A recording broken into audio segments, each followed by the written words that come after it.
Be sure, and I mean just that, be sure to hit the like, share this content, let friends, neighbors know where to go when it's time to tune in to Cowboys Sports Talk and beyond. That's including the ice wall, baby! Come on. Mama said there'll be days, literally, just like this. Come on. All right.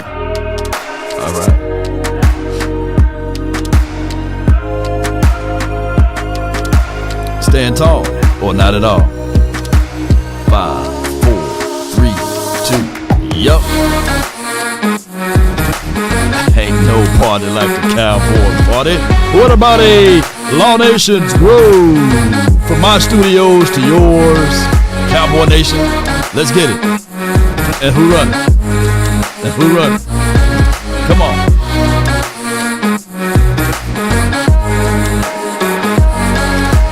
Cowboys must move on. Also, the Giants, the G-Man release. Daniel Jones. Look at this. Come on, look at this.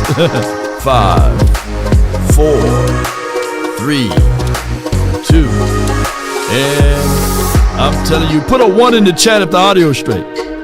Put a 1 in the chat if the audio is straight. I'm building the plane as we fly, though, by the way. Come on. All right.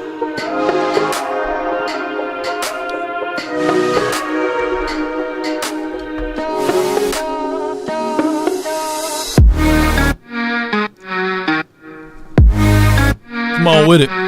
Appreciate y'all. Come on with it. All right. So somebody says, let's go Commanders. If you're a Commander fan, put, I guess, W in the chat. Well, I don't want y'all to put W's in the chat. put Commanders. I don't know. The Washington team. I guess put W in the chat. We'll let you do it. Let me know if the audio is straight. Okay. Got to fix something over here on my end, and we good. If you're a Cowboy fan, keep putting 1s in the chat, man. Can the Cowboys release Dak? No, man. Yeah, get Jones. Daniel Jones. Is Daniel Jones better than Cooper Rush? Is Daniel Jones better than, let's say here, Trey Lance, you know? And how much money is he looking for? Those type of things that we're going to have to all consider here. I would say this, though. I know the Giants got to eat some money, and they are doing this out of respect, I guess, for him so that he can at least get an early start to his free agency. I'm quite sure he will be picked up, scooped up by a team that can really help them out, you know, or he can help someone out, you know. I look at it like this, just like anything, you know. The football is a 60% turnover every year. You only keeping minimum amount of players because, you know, that's just how it goes. People move on. So it is a situation and scenario that Saquon Barkley was gone from the Giants, and now they realize that, hey, Saquon Barkley should have been the one that they stayed, you know, and now it's Daniel Jones' turn. So salute to him, kudos and credence to everything. But at the end of the day, shout out to you, Holly. Appreciate you. The Dallas Cowboys must move on. We must move on to these type of things. We're hearing storylines that, you know, Bland, he practiced. Oh, okay, now we got the return of Brandon Cooks. Wow, what we trying to do? Savage the season, or what we trying to do is go to the Tankathon thing, you know? And we looking at it, we still at 9th spot. Carolina, the Cleveland Browns last night did us a favor. They won. So that means that they're 3-8. That goes to show you that this league is any given Sunday, just like, or any given Monday, or any given Thursday. So it's supposed to be a 50-50 league or parity in the league, right? It's supposed to be that, right? So these teams, you can get it. And I know people can say that that's family business or what have you, but you got to look at it from these particular perspectives, that the Cowboys What are we going to do with coaching? Because I tried to squeeze and pull that out of Patrick Creighton last night. Let me know if you guys got a chance to hear us talk about those things. And we talked about the dynamics of who's the leadership. We talked a little bit about Dez Bryant and how he was able to say, hey, I'm not carrying pads, how that trickled down to the future, all of those things. Jameson should be our backup. This is from Corey B. Yeah, I mean, I get you. I feel you on that. But Jameson over there, he's not going anywhere. Get rid of the mics. Oh, my gosh. Give me my thing, you. So Big Sarge, he said he saw the show. Okay, so here's my thoughts on absolute everything. It goes all the way back to coaching. Everything that we uttering for the last 4 or 5 years or for the last 10 to 15 years, we've been talking about coaching. And Patrick Creighton talked very, very highly of my guy Bill Parcells. If the Cowboys want to do anything heading into the 2025 season, they must consider a good coach. That's what I should have put on the title. Dez said we need to get rid of all of the Garrett guys. This is from Soto. And Trip Aces says Dez is right. Dez is on we need to get Dez out there to the Cowboys and chill and see what he can talk about a few things, right? But here's the thing. The Dallas Cowboys must get back to coaching these guys. They must move on and get things going. We can talk about Prime. We can talk about who coach do y'all want? We can talk about the what's the guy that was in Jets? Robert Saleh, right? We can talk about Robert Saleh. We can talk about the fact that, hey, he didn't really push the Jets over the hill, but look at him.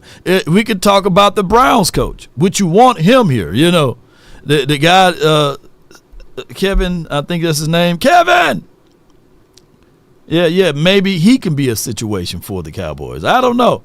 We could talk about, and then you probably don't want to bring him in. Look at like the Browns, they losing. Lord, what you trying to do? You know, somebody said yesterday when they called in, and the call-in lines, go ahead and call in, get your spot in line, and the call-in lines will be brought to you by Underdog. And I'm gonna tell you something about Underdog. Well, we go ahead and put this up there. Everyone have a reason, but results are what matter. And who followed me on Underdog and used promo code LAW on the selections we made? Because I'm quite sure we shared them to everyone. You know, Jerry wants Kingsbury. The Jerry want berries. Mike Vrabel. So y'all get those coachings in mind. Hold on. Let me see. Tierra says Dez also said that Micah is bigger than his environment. Nobody is bigger than the team. That one main problem is with culture. You know, we were talking about that last night too. Don't y'all know a shark will only grow the size, he will only grow to the size of the tank that he's in. So you can take a baby shark and put him in a small fish bowl. He's not going to outgrow the environment, right? But some things naturally is going to get bigger than their environment.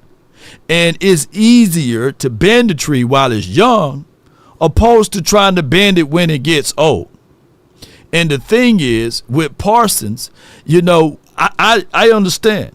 When you are on a podcast, you got a podcast. You know, you can't be just sitting there talking about anything. When you're on a podcast, you got a podcast. Be podcasting, you know what I'm saying? So, but before I go into the Michael Parsons conversation, because we're going to really talk about this, Ben Johnson, Vrabel, he's a very solid pick too. But I want to pull this up, ladies and gentlemen, because if you follow my selection just yesterday, you will be richer over here. You know, these are my underdog selections right here, and I really appreciate those three picks for $56. You know, we got some change around here, baby. So appreciate you guys. If you followed the picks and if you use the picks, let me know in the chat and let me know if you are winning on the winning side too. And this is brought to you by Underdog. We went with Jerry Jeudy with 3.5 receptions higher. We hit on that. Najee Harris for 66 yards rushing lower. We hit on that. And then Nick Chubb, you know, for 51 yards or higher. We went with that. So appreciate the underdogs for these selections. And you can do the same when you download Underdog. Use promo code LAW. The information is in the description box. And this is your number one fantasy unit in the world, baby. You know, and they'll match up to $1,000. But let me talk to you guys about Parsons to a degree. And as you guys see, a lot of people still saying fire Jerry. But while I'm pulling this up, I want to let y'all know that I'm not advocating for any of this, but that's just what it is. It's just what it is. Let me pull this up. This is what Parsons said, because this is a rivalry game. Regardless of how you guys look at it and feel, this is a rivalry game. Appreciate you, Cuban. Cuban boy, appreciate you for your unwavering support of becoming a member. Appreciate you. Good morning to you, Albert. But this is what Micah Parsons said, and I'm going to read it. Cowboys, this is from John Machota. He says, Cowboys defensive end Micah Parsons on his relationship with Commanders coach Daniel Quinn, right? Me and Q still talk to this day. He shot me a text every week or two. He shoot me a text more frequently recently. Maybe he's trying to get in my head a little bit, right? This is Micah Parsons. He actually helped me get some tickets to the game Sunday for my family. That goes to show you what type of coach DQ is and what type of player coach he is, regardless of where you are at, whether you're playing for him or things like that. He's always about his guys. That's my guy. It's going to be fun playing against him. I know he's going to try to rally me up and blah, blah, blah. But that is the definition, ladies and gentlemen, of tampering. Let me say this again. That is the definition of tampering. Because when you start to do those type of things, it is favoring one for another according to NFL rules. And I'm not advocating that Parsons get in trouble. No. But I'm advocating for the Washington team to lose some draft picks. Yeah. That's illegal. You can't do that. Yeah. You can't be swapping information, you know? Yeah. Swallowed up. You can't be swapping information, Parsons, you know? Come on with it, you know? That's just what it is. Stop, thief! Come back, thief! The NFL have a strict rule about tampering, which are designed to prevent teams or personnel from interfering with players, coaches who are under contract for another team. When it comes to coaching, tampering typically involves doing favors for another. And then I got the whole NFL rule book in there. But I get it. There are some things that you can say, because podcasting be podcasting. You know what I'm saying? I'm just saying there are some things that you can say. Good morning, good afternoon. Hey, man, I hope all is well with your family and them. And if you get a few tickets on the side, or if you get a few favors on the side, you can't tell nobody. Nah, you can't tell nobody. Nah. Yeah. Because at the end of the day, when his contract is up, you know, hey, I look out for you. You know that, right? Yeah, how mama, how daddy, how the little ones. Oh, you remember I gave you a few tickets to the game, man. Oh, you got me, right? You gonna take that for me, right? Yeah. So that's right there is a situation. Yeah. It's a damn divisional rivalry too. You can't be in communication with the ops. You can't do that. No. Now let me know. Let me know if I'm wrong in the chat. And I'm not beating up Micah Parsons. But I'm saying that Dan Quinn is taking advantages of the situation. Maybe Micah Parsons don't know better, right? But if you get favors and stuff, you can't be announcing to the world, yeah, man, I was going 75, man, in the 25-mile speed zone. But, man, that officer right there, yeah, me and him go way back, man. He waived the tickets, man. Yeah, then you putting an officer in risk now, you know? Yeah, I was going 75 and then 45. Yeah. But the officer, me and him, cool. You self-snitching on yourself, bro. You can't do that. Now, I bet you they scrambling and scraping over there saying, nah, man, hey, Dan Quinn didn't give you those tickets, right? He didn't help you out with those things, right? You know, Judah says, please don't tell me Daniel Jones is coming to Dallas. Yeah. Right. Hey, at this point, if he's coming for dog food, I'll take him. You know, from one former first round pick to another. You know, Trey Lance. You know, you'd take him for a cup of coffee. You know, Daniel Jones, Cooper Rush. You know, hey. From a lot of people's perspective, a lot of people will say that Daniel Jones better than Dak. You know, that's crazy. Sean says friendly with the ops is crazy. And I'm not beating up Parsons. I hope that y'all don't get this as messy law or anything and start tagging and subtweeting and then Mama Parsons all over here and Pops and them, and, you know, brother. I'm just saying that you can't talk and you can't say those things out loud, right? There's a thing called discretion, right? Got to be a little discreet with things. Just like not everybody, like I was saying last night, with 1,000% variability, well, 1,000% truths, that not everybody on the team is happy with the talking. You know what I'm saying? Especially after a loss.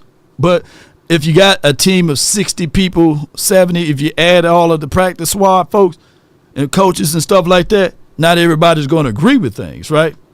But there's a thing called timing, you know, just timing, you know. Parsons might as well be a rapper, you know. Hey, you know, drop the mics. Let's rush, get into the swing of things. Yeah, lost in translation. Appreciate you. Yeah. With this being said, I would love for us to bring in stone cold philosophies. And if we want to get back to any hopes of winning again or doing things again, we got to bring in Bill Belichick. I'm to that point because here's how it goes in the circle of all things, right? And in the words of Mike McCarthy, just like anything, you got to figure out a way to bring in this type of impact. Belichick, I felt like it just seemed like at times with Belichick, I felt like we lost the game even though we won. Yeah. Got to bring this in. I mean, not only was he critical of every player in there, but he was extremely critical of Tom. Listen up. I'm just going to let y'all play this game. You see a lot of coaches in the league and the love affair that they have with their star players. And Bill's never been that way. It's like a rerun from yesterday. Performance now get beat on the same shit. Listen properly. Beat on before. Don't sit there and think that it's not a problem. It's a problem. When I first got to New England, I was surprised how Belichick treated Brady.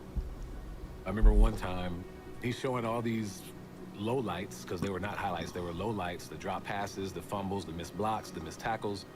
The first lowlight that he showed was of Tom Brady, and he turns around and he looks at Brady, and he says, listen. What the fuck is this shit? And he plays it again, and he looks Hope the kids at school. Halfway, and he turns, and he says, I can get Johnny fucking Foxborough from down the street to make a better throw than this. Come on with it. Wide open. Don't see it. End up getting sacked. Like, should we have it? Yeah. Do we have it? No. I remember one time Bill tore Brady's head completely off. Decapitated Brady. Yeah. He said, you guys are telling me that my Hall of Fame quarterback Come on with it. not complete a 5-yard out? I mean, the quarterback play here is just awful. This stinks. And I'm sitting there, I'm sure my mouth was wide open. Come on. Because I'm like, man, that's Tom Brady. This guy has won 4 Super Bowls. But I think that speaks to Bill, right? To him, nobody's bigger than the team. He's going to coach everybody the same because he feels like that's going to give the team the best chance to have success. And honestly, he's not worried about hurting anybody's feelings. He really doesn't care. Like, if you're offended, get out. I'll find somebody else. So with that being said, and I love this all the way to the moon and back. The reason why I'm saying with Bill Belichick, somebody in the comments said he's a Bill Parcells tree. Yeah. And most importantly, you got to understand these type of things. That with the notion of Jimmy Johnson being a mentor to Bill Belichick as well, and also that is a situation and scenario that a tree is known by the fruit it bears, right? So even though he may be long in the tooth, he may be old, he may be out of his ways, you got to understand that when you start to look at the complete picture, in order for this team to have culture, the only way that I'm looking at this now, since Jerry Jones is stuck in his way and he's old and maybe senile, but he may have a few things going, that this could be the only way. Outside of bringing Jason Witten, outside of doing the, hey, let's refresh it with another stay with what we normally do with the Kelly Moores of the world, right? So that's the reason why I'm sitting here now looking back at everything on holding people accountable and getting things going. You got to have someone with football knowledge, football wisdom, and understanding. And shout out to you, Scott Simpkins. He says, you better preach. Yeah, you better preach with it, you know. At the end of the day, the Dallas Cowboys must figure out ways, you know, to really solidify coaching, leadership, getting the rules right, you know, because an undisciplined team would never win. You got to have discipline. Now, a double-minded person is wicked in all thy ways, right? Yeah. Holly says, Law, is this you vouching for Belichick? Are you saying we need that type of coaching? Yeah, we need that. Yeah, like if you're in Alaska, you need a jacket, right? We need that much, right? Like if you're a human being, you need water. We need that. We need understanding. We absolutely need that. And on top of that, let's get this going the best way possible. L Cool, you know, we appreciate you. We like you. But once you lean forward just a little bit, because, you know, we don't handle repeat conversations. But at the end of the day, can y'all tell L Cool to do me a huge favor? Y'all know what I'm about to tell her, right? Just do me a huge favor and lean forward just a little bit. Yeah, come on with it. Here you go. Jeez, man. Oh, my gosh, man. He's going to the shadow realm. Boy, I'm telling you, but we need discipline. And it's the ideal of Bill Belichick. It is the mindset and the wisdom that we need here. Not saying that he's the only answer to the puzzle, but a person that's always doing this, double-minded, where I'm going with it, is that you got to pick a side. Now, I'm saying that because I'm about to bring up this guy right here. Give me my theme music. Because here's the thing with Prime. He's teetering the line. One day he said, I ain't going nowhere. I'm happy where I'm at. Yeah, this house is nice. We got air conditioning, you know, we got heated floors on upstairs on marble countertops. You know, you can eat off the floor here. I love it here. And then the next minute he said, man, you know, where he leads me, I will follow. Thank you. I'll go with him. That's what he said. He's saying now, I'm willing to go anywhere my son will go. Yeah. So at the end of the day, he's in that shadowy place and he's asking. Even though they got the number one recruit, he's still thinking like, hey, I may go this way with it. Law, do you have any substance to this information? You know what I'm saying? Because I'm not going to just I'm not going to say something without any substance to it. Ain't that right, y'all? So what's your point? Okay, so what? Let's go with it. Come on with it. Come on, get the Holy Ghost going. Okay, I need your advice. Yeah. Because let me get back into the sports realm. Mm-hmm. Your father, Yep. your son did Yeah. the doggone thing. Yes. Like no Like other. your son doing the dog. Listen properly. That- that you- Two okay. sons are doing the So doggone tell thing. me this. Yeah. What would you do? You in my situation. Help them get to the next level. Okay, Any I'm way gonna- I can. I'm gonna do that. Yeah. But should it go past that or? What do you mean past that? Let him go to the NFL and continue to coach his son. Hey, yeah, no, hey, come on now, why not? Especially if it's in a Raider uniform. Yeah, no, come on, baby. Oh man, don't get me to acting a fool. You know what I mean? That would be a dream come true as a fan of the Raiders or fan of you. Just seeing you, Thank you. man. I'm proud of you, bruh. Like what you've done, and with all the critics and. You know, what they don't see that I know you're doing is making great human beings, great men. Mm-hmm. You're turning these kids, you know, everybody talk about the glitz, the glamour, the NIL and all that stuff, but they not there every day when you talking to those kids and changing minds and turning them into, you know, productive citizens, you know, outside of the game. And, That's right. And so, you know, you're a good dude. So I'm very happy to see that you're working with youngsters and getting them to the next level in life or in sports. So that means to stay in college. That's what you said. Huh? Are you dropping hints right now? No, I'm just No, asking no, you. I'm not telling. I'm like, wait a minute. Prime. I wouldn't tell you what to do, bruh. You make all the I greatest like your decisions. advice, though. I would like your advice. I mean, Yeah. So the whole thing is, like I said, I've been saying this for a minute now. A father, you know, it says a good father leave inheritance for his offspring, right? But also a good father would go to the edge of this earth for his son, right? And even though he don't want to, you know, he will do it. So what I'm saying is, it may be not the Dallas Cowboys, but what I'm telling y'all, check out Prime. When Shador, wherever he goes, he's going to be right there.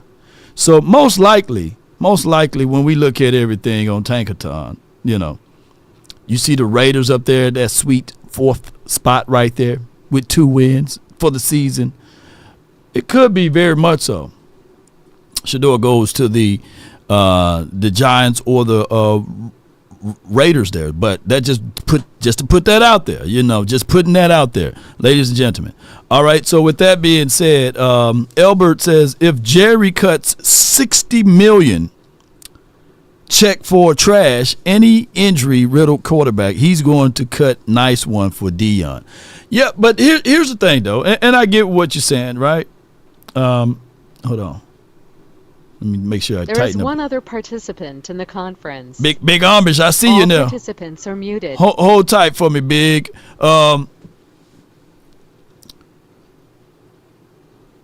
Salary cap is not the owner's money. It's a money pool that they pull from, right? That everybody's given the same amount of money remuneration, right? So when you start talking about coaching money, there's no cap to it.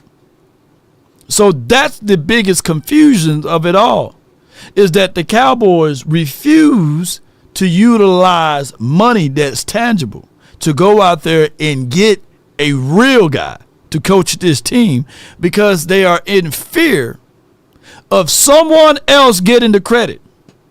See, this is a hobby for him, right? He don't love the game like we love the game. He can say he do, but you are known by the actions. Don't do. Look. People say, man, look. You can say all what you say, but we looking at your actions, bro. His action speaks that hey, I'm good. I'm okay at being where we are at. I'm okay of not making the moves. I'm okay with paying Mike McCarthy $4.5 million. I'm okay with getting Mike Zimmer for $2.5 million or 2.3 or something like that with his contract. I'm okay with it. But these other owners, they said they're not okay with this. So they're going to spend $20 million for Andy Reid. That's just around that figure. He's making 3 to 4 times more than Mike McCarthy.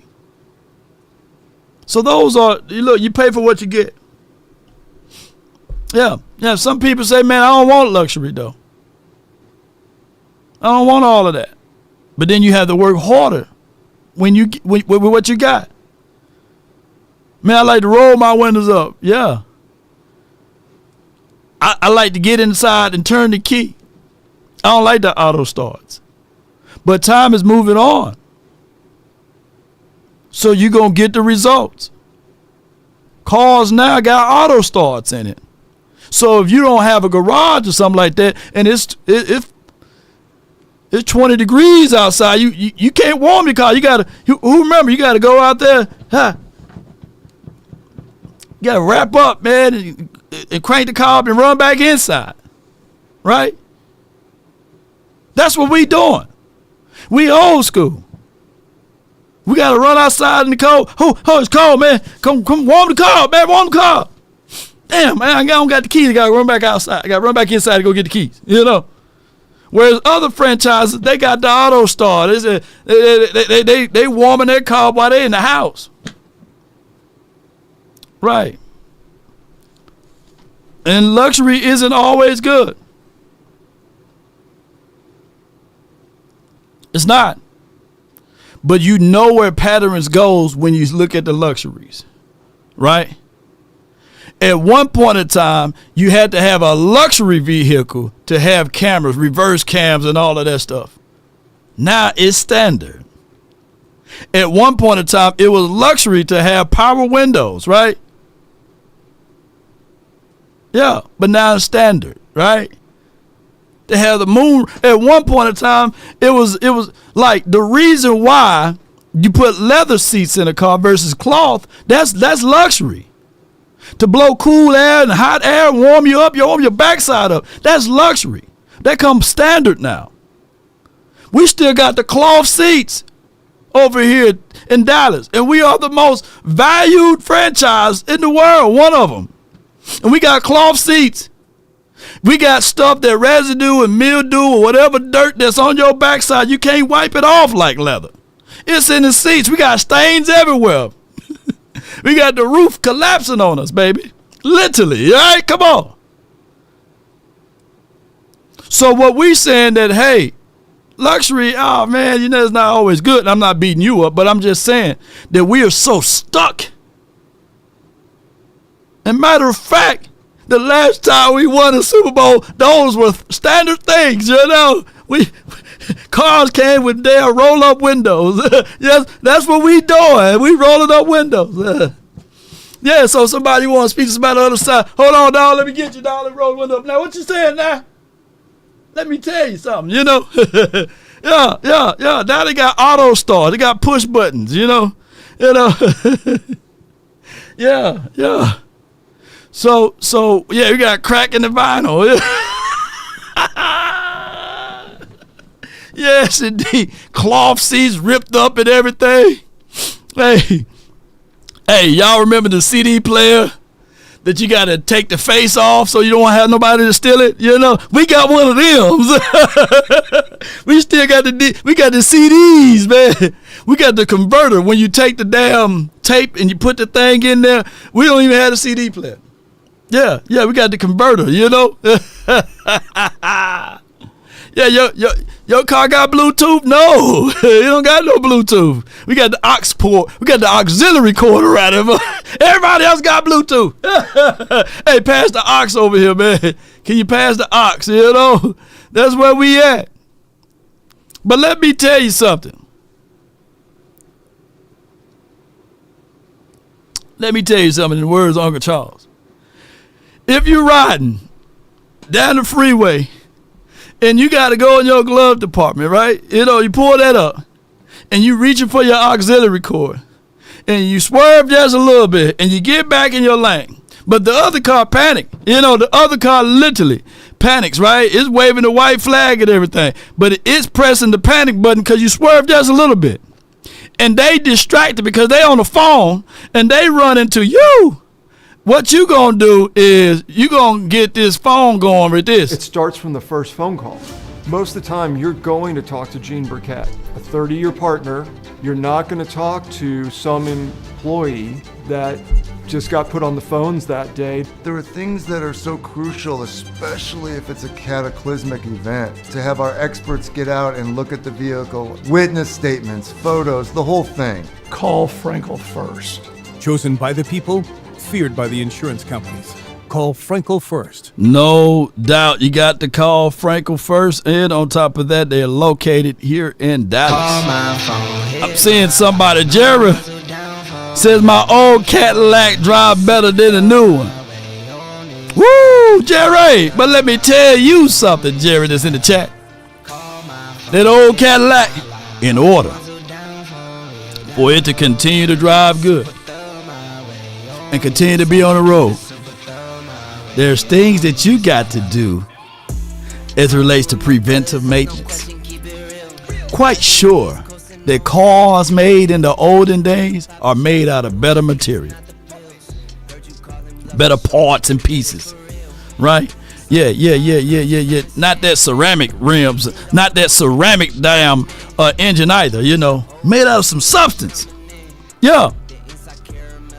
But with all of that, you got to attend to that baby. You know what I'm saying? Yeah. You can't just cut the Cadillac converter off, No. You got to be sure that you keep that maintenance up when it's older. And the problem is with the Cowboys, we definitely ain't putting premium stuff to keep it up. Because, hey, who out there knows that when your car get over a certain mileage point, you got to get that high mileage synthetic stuff. You can't use what you used in the past. You got to use some synthetic stuff. You got to use that high caliber stuff. You got to start using that premium gas. It makes that old car run and purr better. But if you putting that small cheap gas in there, that old car gonna Harlem shake. Yeah, come on, baby. So let me get my guy, the Big Amish from the 202. You're live on the nation, brought to you by FrankelFirm.com. Talk to me. Hey, you doing, Law? Hey, what's good with you? Hey, don't milk the bull. Remember that. Don't milk the bull. That's number one. Yeah. Number two, the Amish know about old school. Yeah. Horse and buggy. Yeah. Horse and buggy, baby. So that only brings us so far. Yeah. Like the Cowboys. The original horsepower. That's where they get horsepower from. A lot of people don't know that. Right. A lot of people don't know that. The Cowboys like you have a frame of a Lamborghini, but you have the interior of a Ford Focus, a 1980 Ford Focus. Yeah. And to use your quote the other day, he hit in his pants. They're all shitting in their pants. Yeah. Mike McCarthy, Jerry Jones. It's shit everywhere. Shit Looks everywhere. like a Lamborghini, but no one's going in that freaking thing. Yeah. So the question becomes, how do we get Bill Belichick? How do we get Bill Belichick to clean it up? Or, there's only a couple of people who could do it. Yeah. Right? Who could stand the stench. Yeah. One's going to be Bill Belichick. Yeah. You're right. Yeah. And I believe in Prime. If Coach Prime comes, he's probably the only one. He knows firsthand. Yeah. He knows about that stench firsthand, and he probably knows how to control. Well, he doesn't even have to control Jerry Jones, right? He could just let him be Grandpa Jerry, talk whatever nonsense he wants. Yeah. And Prime could do his thing. He Yeah. knows how to deal with that. Yeah. So I want to know what you think about it. And by the way, I just want to throw out this one thing. We talk about contracts. Mm-hmm. Is it possible, because don't forget the NFL has an exemption to monopoly. Right. So can you FOIA? Can you actually request like a copy of Dak's contract or anyone's contract for that matter? Because I just throw it out there because I want to know what the hell's in these contracts. A no trade clause and the like. 'Cause Yeah. It doesn't make sense. But anyway, that's a side note. But I want you to focus on the coaching again. Yeah. And who could clean up that Who can clean stench? it? Yeah. First and foremost, if they're gonna keep using the same car, right? And it got cloth seats and they shit it in their pants. You can't just change your shirt and say, "Hey, is the smell gonna go away?" What you got to do is basically, what you got to get somebody that can go in there and say, "Hey, the cloth seat's not working. We're gonna have to rip it out, right?" And then we're going to install some leather, we're going to install the newer models and stuff like that so that when you oily and hot and sweaty, that it won't stay in the seats. And I think that's what Bill can do, and that's what Prime can do. That's what any coach that we know that can be culture changers can do, is change out those old bucket cloth seats. Yeah, appreciate you, bro. Yeah. All right. Thanks. That's a good call from Big Amish, man. And yeah, he right. Amish people, man, they have them horses. Get on up. Get them. Yeah. They be going down there. They be riding them damn horse and buggies. And the state of where they at had to force them to at least put like a reflector light on there. Can you imagine being an Amish person? And they start talking about Wi-Fi and stuff. They be like, what is that? And the Amish Cowboys, that's what we are, and that's just, unfortunately, we are not attuned or adjusted to times, so it's crazy. It's crazy. They had to bully them boys into getting at least a little reflector here and there. I'm going to try to pull up Dak Prescott contract in a few seconds. Let me see if I can. Y'all bear with me. Okay. And they're not going to give all of the sauces to us. You got to reach out to his agent. But there are some things that you can pull around and take a look at. All right, so this is Dak Prescott contract, if we can say it freely here, Dak Prescott signed a 4-year, $240 million contract. It's over $250 million, right? That is including a $80 million signing bonus, and 231 of that million is guaranteed, with the average annual salary of $60 million per, right? So, and then he have a base salary bonus of 1.2, and then he also have a groove in there for like a signing bonus of 80 million that can carry the cap hit of 43. All right, so with that being said, they got some contract notes here. It states here that 129 million guaranteed signing bonus of 2024 plus 2025, with the 40 million 2026 salary, and then a 45 for the 2027. These are guaranteed monies, and then 17 million. All right, and it states here that in his contract, for those who looking for that information, in that contract, he have a full no trade clause, right? A clause in his contract, and then he have a no tag clause, right? So 2029 through 2032 years automatically voids 23 days prior to 2029 league year. So 87.1 million of the 2024 to 2027 compensation is insured. So they have a little insurance there with their particular contract. If you're familiar with contracts, you know what it means. And this is Pro Football Talk sources here on the contract languages. So what I'm saying is, I'm going to send you guys a copy of this. It's going to be in the chat box so you guys can take a look at it. Ain't nobody is going to eat all of that money. At least you got to let this contract, is what we call in contract world, mature just a little bit. You got to let it mature just a little bit. So meaning that you want to get at least another year or such into this contract, and then you can shop around and force things to happen. But in the main thing is this right here. You going long with this one. You ain't going short. You going long. So let's go. Let me get the next person in on here, man. I appreciate y'all so much for your support.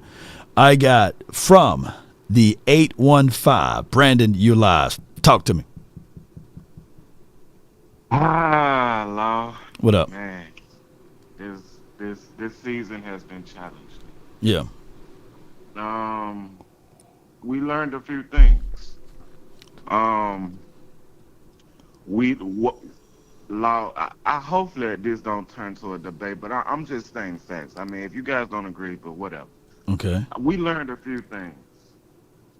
Whether you like Dak or not, this is not a Dak conversation, but whether you like Dak or not, that it was a bad well, some of you guys thinking now it's a bad signing, but other people thought it was a bad signing beforehand. We lack leadership. We lack a good a functioning front office. Right. Our best players has proven that they're not leaders. I'm not saying they're not foundational players, but they're not leaders. We need a leader of men. We need somebody who can lead without maybe not in the Bill Parcells way, but maybe the Mike T way.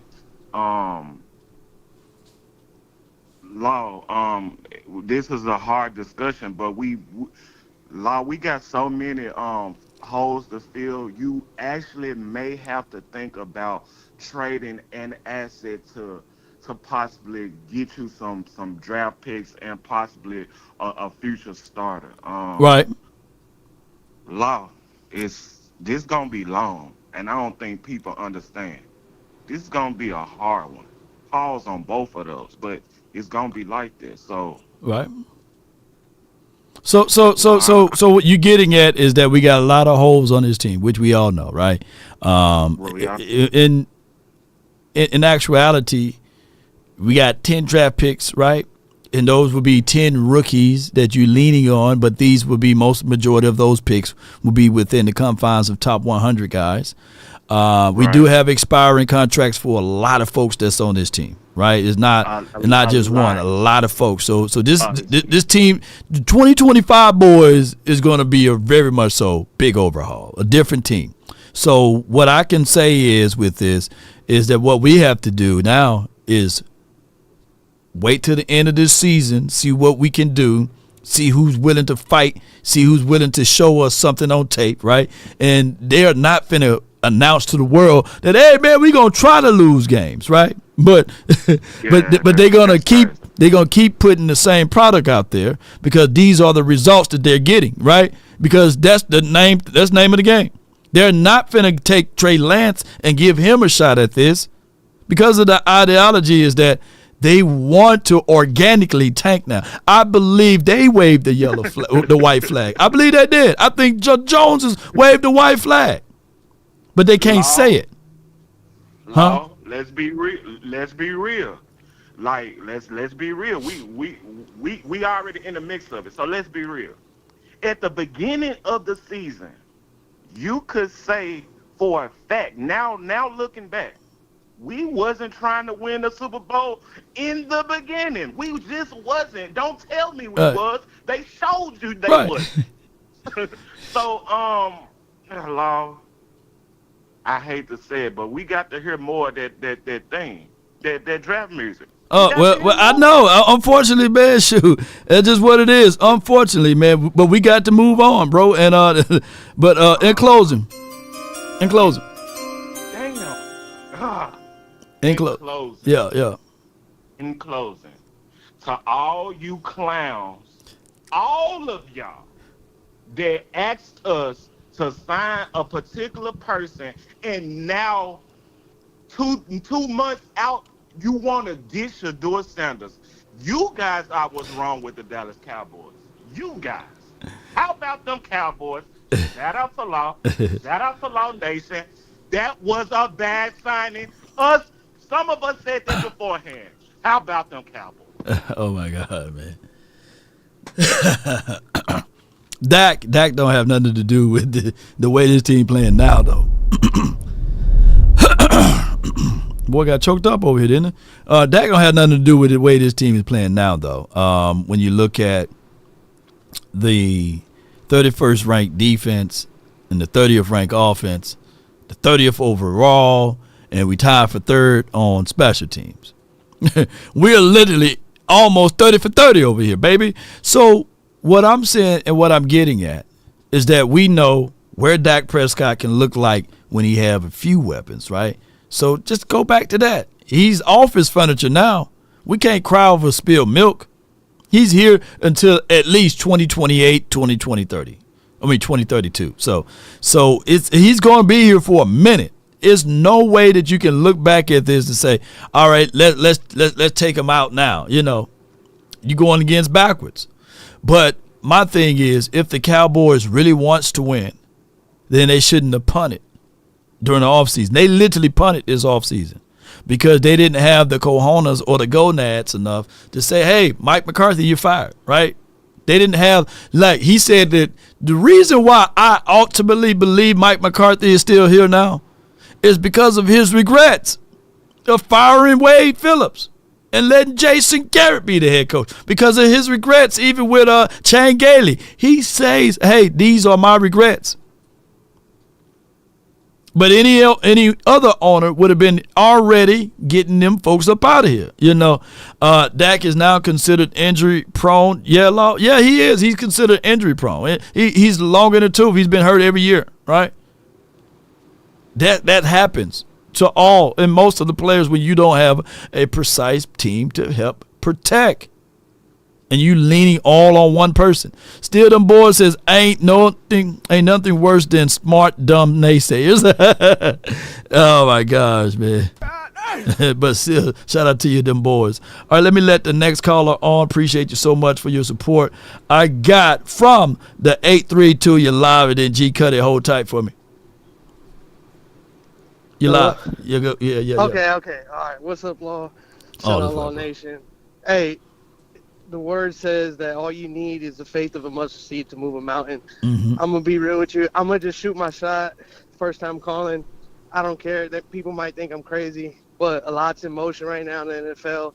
And I feel like if I don't think Bill's the answer. I think he's too old school. I think we need something new. We need something fresh. I don't think, you got the 95 and then you jump to the 2005, Mountaineer Mercury or something. You're not start with old and then, just jump up a couple years and then not really make an upgrade like you need to. So I'm just going to say, all right, I'm going to shoot my shot and see what you think. The Giants, they just let go of Daniel Jones. Right. Jerry, we know that he's the one that ruined this. We know that it's all his fault. Why? Because he didn't make the moves that were clearly that we needed to make as a team to even have a chance to win the Super Bowl or even win 2 games in the playoffs, because that's what we got to do before we can get to the Super Bowl is win 2 games, more than 2 games. More than 2 in the postseason, yeah. And so, and all it takes is a couple phone calls and people changing their minds. I love Dak to death. I've never been a Dak hater, but I think we trade Dak. I don't know how they're going to do it. I know you read the contract, but conversations can be had and things might be able to change. You trade Dak to the Giants. The Giants think it's somewhat of an upgrade. They're going to please their fans just slightly, and then you get some draft capital. You move up. You get Shador. You hire Dion. There you go.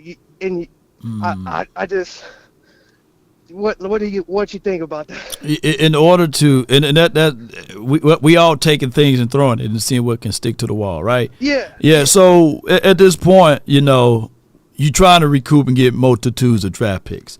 The problem is when you have a no-trade clause in the contract, he got to agree. So what you got to do is you got to smoke him out. And the only way you can smoke out Dak is you say, well, I'm no longer making you the starter. I'm making Cooper Rush the starter or something like that.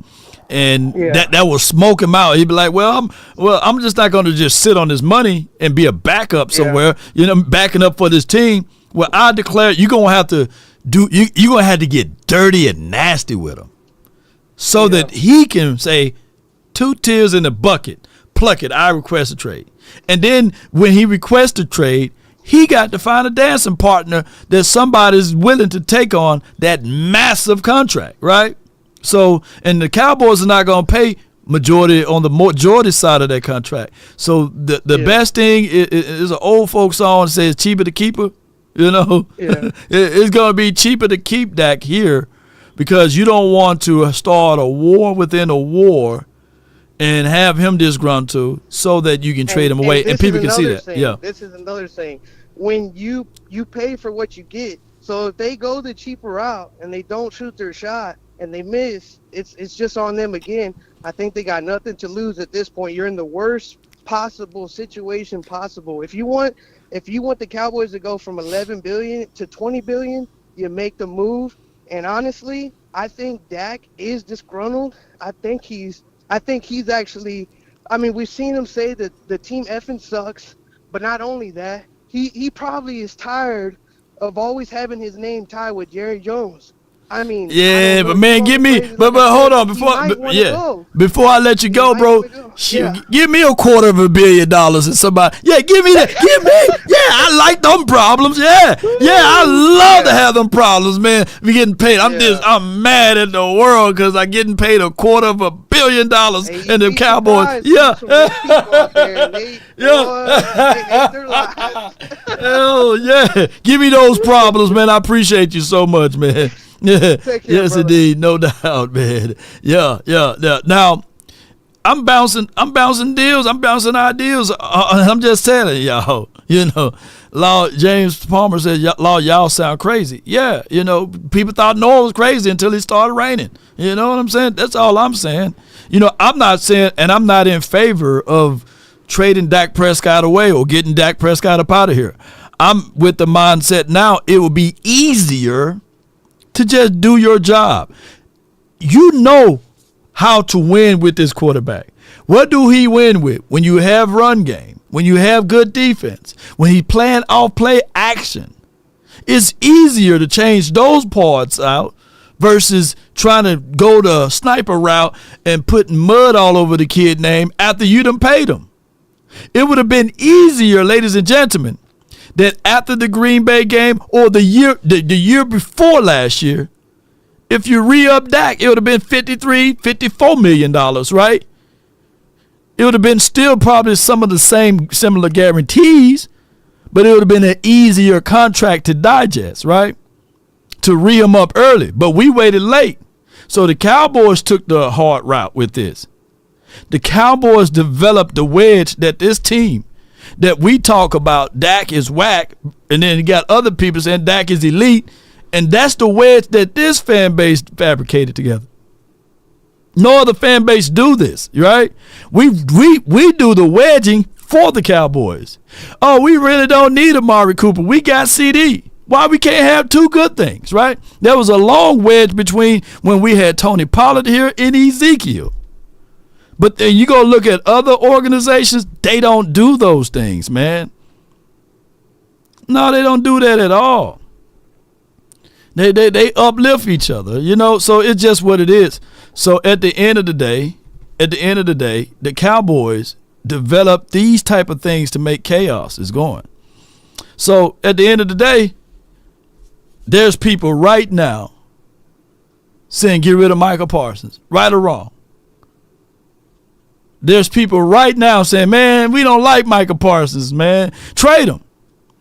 But you don't hear Browns fans saying, oh, man, get rid of Myles Garrett. You don't hear Steelers fans saying, hey, man, I'm tired of TJ. Let's get rid of TJ Watt and them. You don't go back into the past and see a Reggie White and say, hey, man, let's get rid of Reggie White. Let's trade him for peanuts, or let's trade him. I'm tired of that. I'm tired of Reverend Reggie White. He's preaching too much. We the only fan base that do this, right? So it's just what it is. So it's just what it is. I think that the whole mindset of bringing Prime in is not because, or the whole mindset of getting Shador, to echo for the other previous caller, Brandon was saying, is that I don't think that Cowboy fans ultimately want Shador here, right, to be the quarterback. But they really want Prime. Prime is the source, right? So that's what people really want. They want the culture that Prime brings. Shador is just the extra icing, So that's why people say, man, we want to draft Shador so that Prime can come. That's the only reason. Not so that he could be the starting quarterback. He would have to fight for it. You don't want to just give it to him anyhow. B Gamer says Micah isn't any of those players' caliber. Well, that's argumentative, right? That's argumentative. Like T.J. Watt and Parsons probably be in the same realm as it relates to productivity when healthy, of course, when healthy. Parsons is a game changer. Parsons is that young bull, right? And y'all know how that goes. And come on with it. Let's go with the next caller. I appreciate y'all so much. Cuddy from the 313, man, you're live on the nation. Baby, talk to me. My man Law, what's going on, dude? Man, all is well, bro. Can't complain. Listen, you didn't hit the Dak hard enough and get 100% what you said in terms of the history when we should have signed them. Yeah. All the. I'm not gonna spend time on that, but like so with this Prime, I mean, I love Prime. Right. That's my guy. Yeah. I just don't see that fitting here. Right. Because he's too big of a personality, an ego. Yeah. And I have nothing wrong with his right. ego. I love it. Yeah. But the problem is going to be with Jerry. Because, see, at the end of the day, Jerry still want credit for everything. Yeah, just credit. That's going to be two competing large egos, and that's not going to work. I promise you that's not going to work. You know what I mean? Jerry having press conference saying whatever he wants, things, that's not going to work. I mean, as much as we love that. And then it doesn't make sense to draft Shador when you got Dak in that contract. None of that makes sense. None of that makes sense. I promise you, with the two, I love Prime. If Jerry wasn't Jerry, then yeah. But no, look, Jerry wants somebody in here who doesn't want to deal with the media, right? Doesn't want all that attention, who just wants to coach football. Who that sound like to you? A coach that just will come in and listen. We on to the Giants next week. Yeah. We on to the Commanders.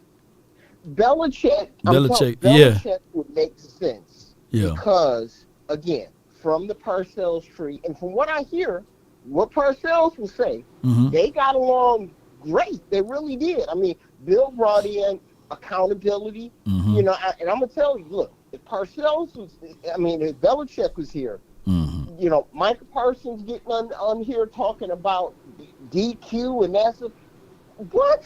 What? That won't fly. I promise you that won't fly. Yeah. That won't. And that's what you need here. You need a different culture, accountability. I love Parsons, but I mean, come on, he know better than that. Dude. This is what I want to say in closing to you, bro, is that a lot of people say, well, look at Bill Parcells once Tom Brady left. You know what I'm saying? And he haven't won anything. And I'm sitting there like, people forget so quickly that Super Bowl that Tom Brady won, it wasn't just him. He had a loaded team. He had a team, whereas they had Sue, they had the big boy down inside. They went and got weapons, Antonio Brown. He allowed Brown to be with his lady. He wanted to win that Super Bowl so bad, right? So people don't make them type of sacrifices. But that's how hard Tom Brady wanted to get that extra ring, So they had Gronk coming out of retirement. He's supposed to went got to the Bills. Whole bunch of stuff, man. And they were loaded on offense and defense, right?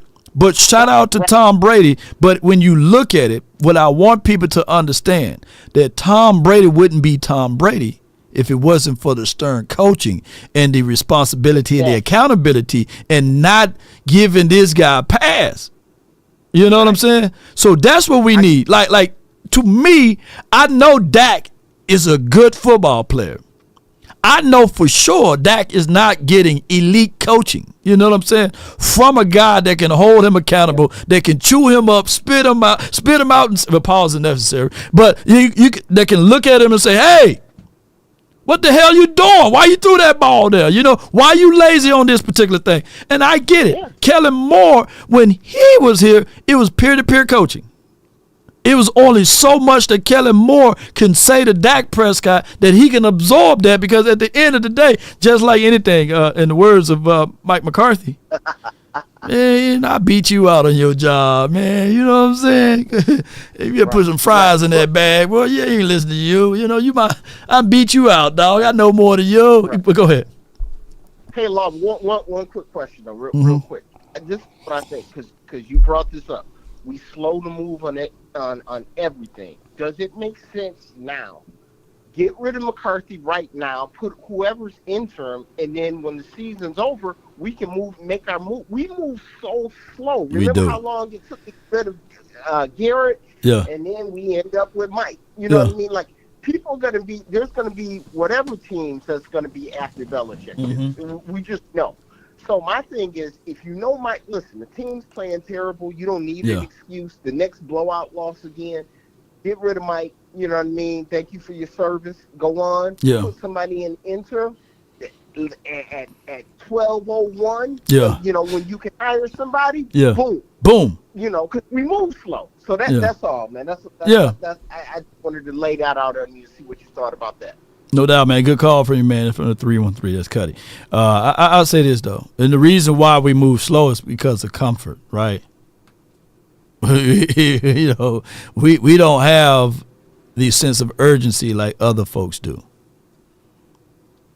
Or other teams do. I'm not beating up our team. I think that collectively we do a great job of collecting talent. We do. But it's top heavy. Right? When you top heavy and your talent is just that and you lose out on a player, the structure really breaks down real quickly. Right? So that's where we're a top heavy team. And we so codependent on these rookies, these youth guys, right? That haven't been around the corner, that don't know the things. You know what I'm saying? Like, we were literally leaning and depending on Marshawn Nealon. We leaning on and depending on, I mean, you can say that's most teams, but we depending on Overshawn to show that he's worthy. We depending on later draft picks like the Chaunceys of the world, right? We depending on those things. We depending on a Jalen Tolbert. Other teams saying, yeah, Jalen Tolbert is good and all, but the moment Brandon Cooks is down, you hear the other teams literally saying, yeah, we ain't going to play around. Breaking news, you know what I'm saying? They going out there and getting those things because they got to deliver the results. Yeah. Marie says, I'm still them boys, and I love my team. My hubby, KG, shout out to you. Marie, appreciate you, you know. But we're going to let the other caller on from the 803. You're live on the nation, brought to you by FrenkelFirm.com. What's up, Law? What's good? Everything good? Everything good. I wanted to talk about the Shador Sanders thing. Okay. I was thinking about something. I was like, you know when Dion said that there are certain teams that he doesn't want his son to go to? Right. How much you want to bet that one of those teams is the Dallas Cowboys?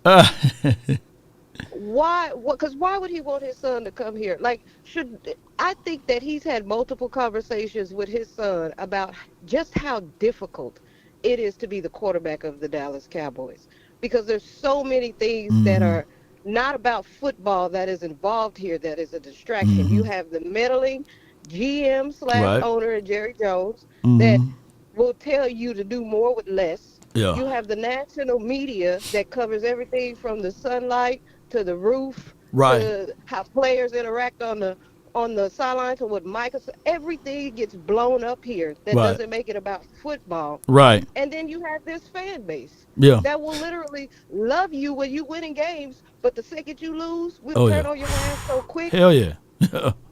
Why would he want his son to come here and deal with that? First of all, Shador wants to be a Las Vegas Raider. And I think that is very, that's obvious from his Twitter, because every time the Raiders lose, as soon as that game ends, he tweets, thank God. Thank God, yeah. So, so he wants to be a Raider. That's where he wants to go. And I think he would look pretty damn good in that black and silver. That would look really good on him. But for all you callers that's calling in, That's your quarterback, bro. That's your quarterback. The contract is what it is. Mm-hmm. And he's not going to waive it. He's not going to waive his trade clause. Why would he spend all summer in a long contract negotiation to put that clause in just to waive it? He's not doing it. He's not doing it. He's your quarterback. He's a play action quarterback. Come on, break it down. How do you implement play action? With a run game. With a run game. We don't have. You know what they did? Oh, they they brought did. Zeke back. Yeah. That's what they did. Yeah. That's your run game. Yeah. That's why you can't run the football.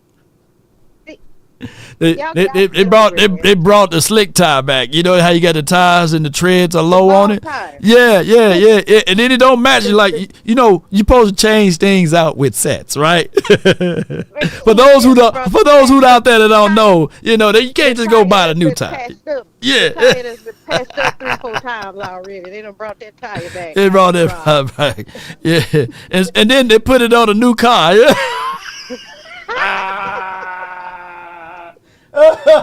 They brought it. And no offense to the car, you know, no offense to the tire, no offense to Ezekiel Elliott. Shout out to Daddy Elliott, you know. But I'm just saying that when you look at the way the Cowboys built this, if they were to say, all right, cool, we're going to bring back Zeke, but can you match it up with a younger back too? And Rico's Rico, but look at the historical data on him. He wasn't gonna come out this thing and be all of a sudden Priest Holmes, you know. Right. Yeah, right. So we knew what we had out of Rico. Come on with it. So that's the Cowboys. I'm really with CFT. Shout out to CFT. I'm really with him. I think we need to go get a weapon with the first pick. I really would like either Gentry or Tet. I feel like if you get Tet, you're immediately helping out 3 players on your offense. You're helping the quarterback, you're helping Lamb, and you're helping Ferg. Oh, yeah. Shoot. You got to give him somebody else to throw the football to. He can't be throwing into tight windows all the damn time. It leaves zero room for error. That's how you get turnovers. That's how you get drop passes. I'm still amazed at how Dak won 3 games with this sorry-ass roster, because I don't think they're going to win another game, especially now that the Giants that got rid of Daniel Jones. Tommy Cutler's finna come in here and light AT&T Stadium on fire. Yeah. We finna lose. Come on with it. Appreciate you so much for calling in. All right, what's your score prediction then? What's your score prediction before I let you roll? Oh, the Commanders, I'm going to go 30-6 Washington. 30-6 Washington. Appreciate you so much. Shout out to you, Tierra. Appreciate you. All right. That's good. That's Tierra Cowboy.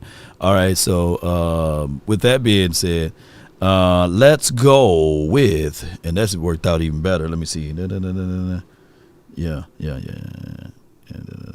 got it. Hold on. I got a little message right here. I'm gonna let the next caller on since I got the little message right here. We got from the 954 in the building. Shout out to you, Fort Lauderdale. Come on with it.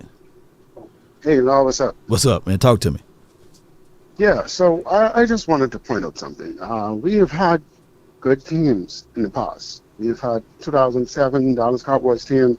We had 11 Pro Bowlers. Number 1, Man of C East, got kicked out first playoff. Guys, 2014, awesome team as well. Lost against 2016, awesome team.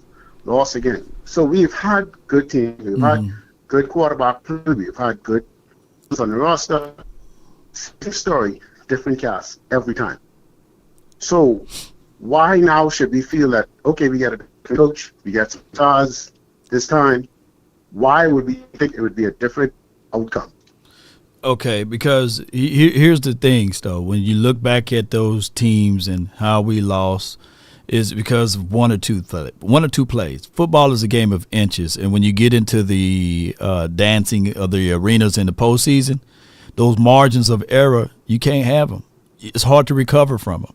In 14, we didn't have a single pass rusher. We were fabricating. We got rid of D-Ware. Remember? You know, so that year we leaned, and it's the same problem. We leaned on a rookie by the name of DeMarcus Lawrence to be the impact difference maker in that year, right?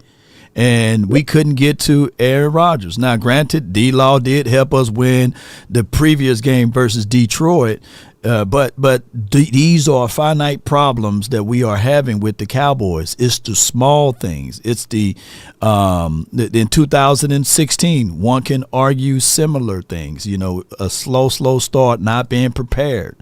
And of course, in what 2000 and what other year you talked about? 2007.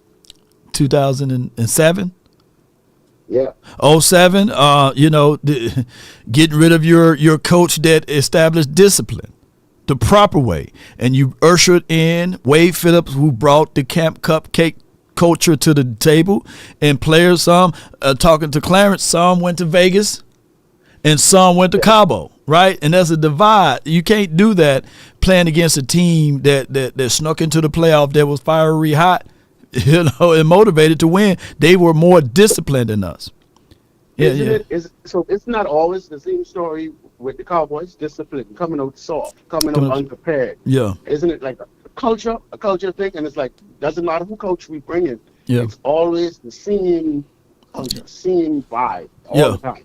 Yeah, some people, man, believe it or not, man, the culture is the culture. You know, you go over some folks' house. I'm from Mississippi, man, and you can say, man, I can tell you've been over grandma's house. You smell like grandma's house. No matter what you got on, no matter where you from, if you go in that house, you're going to smell like grandma and them. You know better than go in that living room, right? That's the culture that's there. You know, you can't go in, that plastic couch that's in that living room, you better not be in there. Yeah, still that plastic is on that couch because that's the environment. So it don't matter who you bring in, you're going to smell like grandma's house, and you can't go in that room back there unless you 50 and 60 years of age because they ain't let 30-year-olds get in there. So that's the situation with the Cowboys. You're going to have to change that mindset. You're going to have to get that smell up out of grandma's house, and you got to bring in some furniture that people can enjoy themselves in. But the Cowboys established that culture because it is the culture ultimately that Jerry Jones loved to have here, unfortunately. Yep. Mm-hmm. I just want to close with this quote. It says, if you put a king in the circus doesn't become a palace. The king looks like a clown. Yeah. No matter who topic we get, he's just going to join the circus. Facts. So you would have to have a coach that have the mindset that ultimately wants to win in spite of ownership, and you're going to have the players. If that coach is not a wavery coach, right, the players going to have to say they want this too, right, to win in spite of the ownership, because you're going to have those two things at war. But Jerry Jones loved to hire certain type of guys. That's the only problem. Yes. Appreciate you, bro. Thank you for calling in. Last thing. Mm-hmm. We're in draft mode now, right? Yeah, we could technically say that. Yeah. The entire team looks bad, but it isn't like everybody isn't playing all over right now. So how do we get a good evaluation of who we should keep and who should let go at this point in time when no one is playing to their full potential? Yeah, you will have to stare the people in the eyes. You will have to have that coach that know how to weed out the wheat from the tare. You know what I'm saying? So you're gonna have to have that stern. You're gonna have that stern coach to come in and say, "Hey, yeah, I feel you, D-Law, but we ain't bringing you back, bro." You know, or hey, Hooker, you part of another regime. You're not part of mine. You know, so you're gonna have that. That's why it's so important for you to get your coach before the draft processing. Yeah. Appreciate you, bro. Thank you for calling in. Good call from man for the 954. But I hope that you guys getting what I'm getting at. Yeah. One monkey don't stop no show. Speaking of circus, yeah, Terradome. Yeah, I feel you, Terradome. And you are a 49er fan, right? So you guys are in a unique situation. The deal is with them, you guys got to have that conversation about the quarterback. Unfortunately. And I know some people that get rid of their spleen for the ideal of Brock Purdy here versus a Dak Prescott, right? So now, guys, y'all going to see Brock Purdy is not finna get a $50 million contract. He's not finna get a 52, 54, 55. He came out in the same draft that Trevor Lawrence did he? Or somewhere around that way. So he's going to get paid his bag, so that's just how it goes, baby. and the 49ers going to have to either pay him or let him go. And it's going to be in that ballpark of $60 to $65 million. All right, so that's just how that goes. Unfortunately, I got the 682. You're live on the Nation. Talk to me. Hey. What up, bro? Can you hear me? Yeah, I can hear you. Well, hey, man. It's Friday. We got to make it live. Friday! Yeah. That's what I'm talking about. Hey, man, I'm hitting you up from Georgia. Hey, my woman from the 803, man, she was on point. She was. Man, she was cooking. She was cooking. That's some of mama's cooking there. Yeah. That's what I'm talking about. Hey, man, I hit you up maybe about a couple of weeks ago when Troy Aikman was talking about the receivers not running their routes. And I agree with him. And I called and I laid some stuff on you. And you paused for a minute. You reflected. You was real stoic. And you was like, you know what? He says the culture, but it's Jerry Jones. I was referring to the players. And that's what needed to shift right there. I remember Micah and CD during the offseason, they was like, we leaders. We need to be like leaders. And I'm like, bro, y'all ain't had like leaders this season. Y'all sitting on the sideline, chucking it up and laughing. Yeah. You got people out here buying $400 seats and $200 seats. And y'all sitting here laughing. These people invested into what's going on.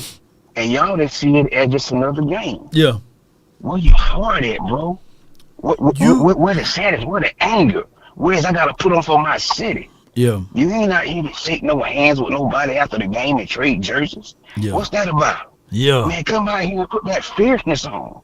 Now, everybody keep hollering about Deion. And coming from, I'm a Georgia boy. Hey, I seen a lot of Deion. I seen prime time. Time for your mind. Hey, back then, it must be the money. Must be the but money. Here's the thing, man. If Jerry, and each time we see when Deion come to the stadium, Jerry treated him with gold, like with white gloves. Right. If Jerry ain't listening to him right now as a player, what's gonna make him listen to him as a coach? Facts. I mean, just think about that. And look at Deion. Deion is a man. Yeah. That's a man. Yeah. He even tell his son, you a man. This is not gonna go.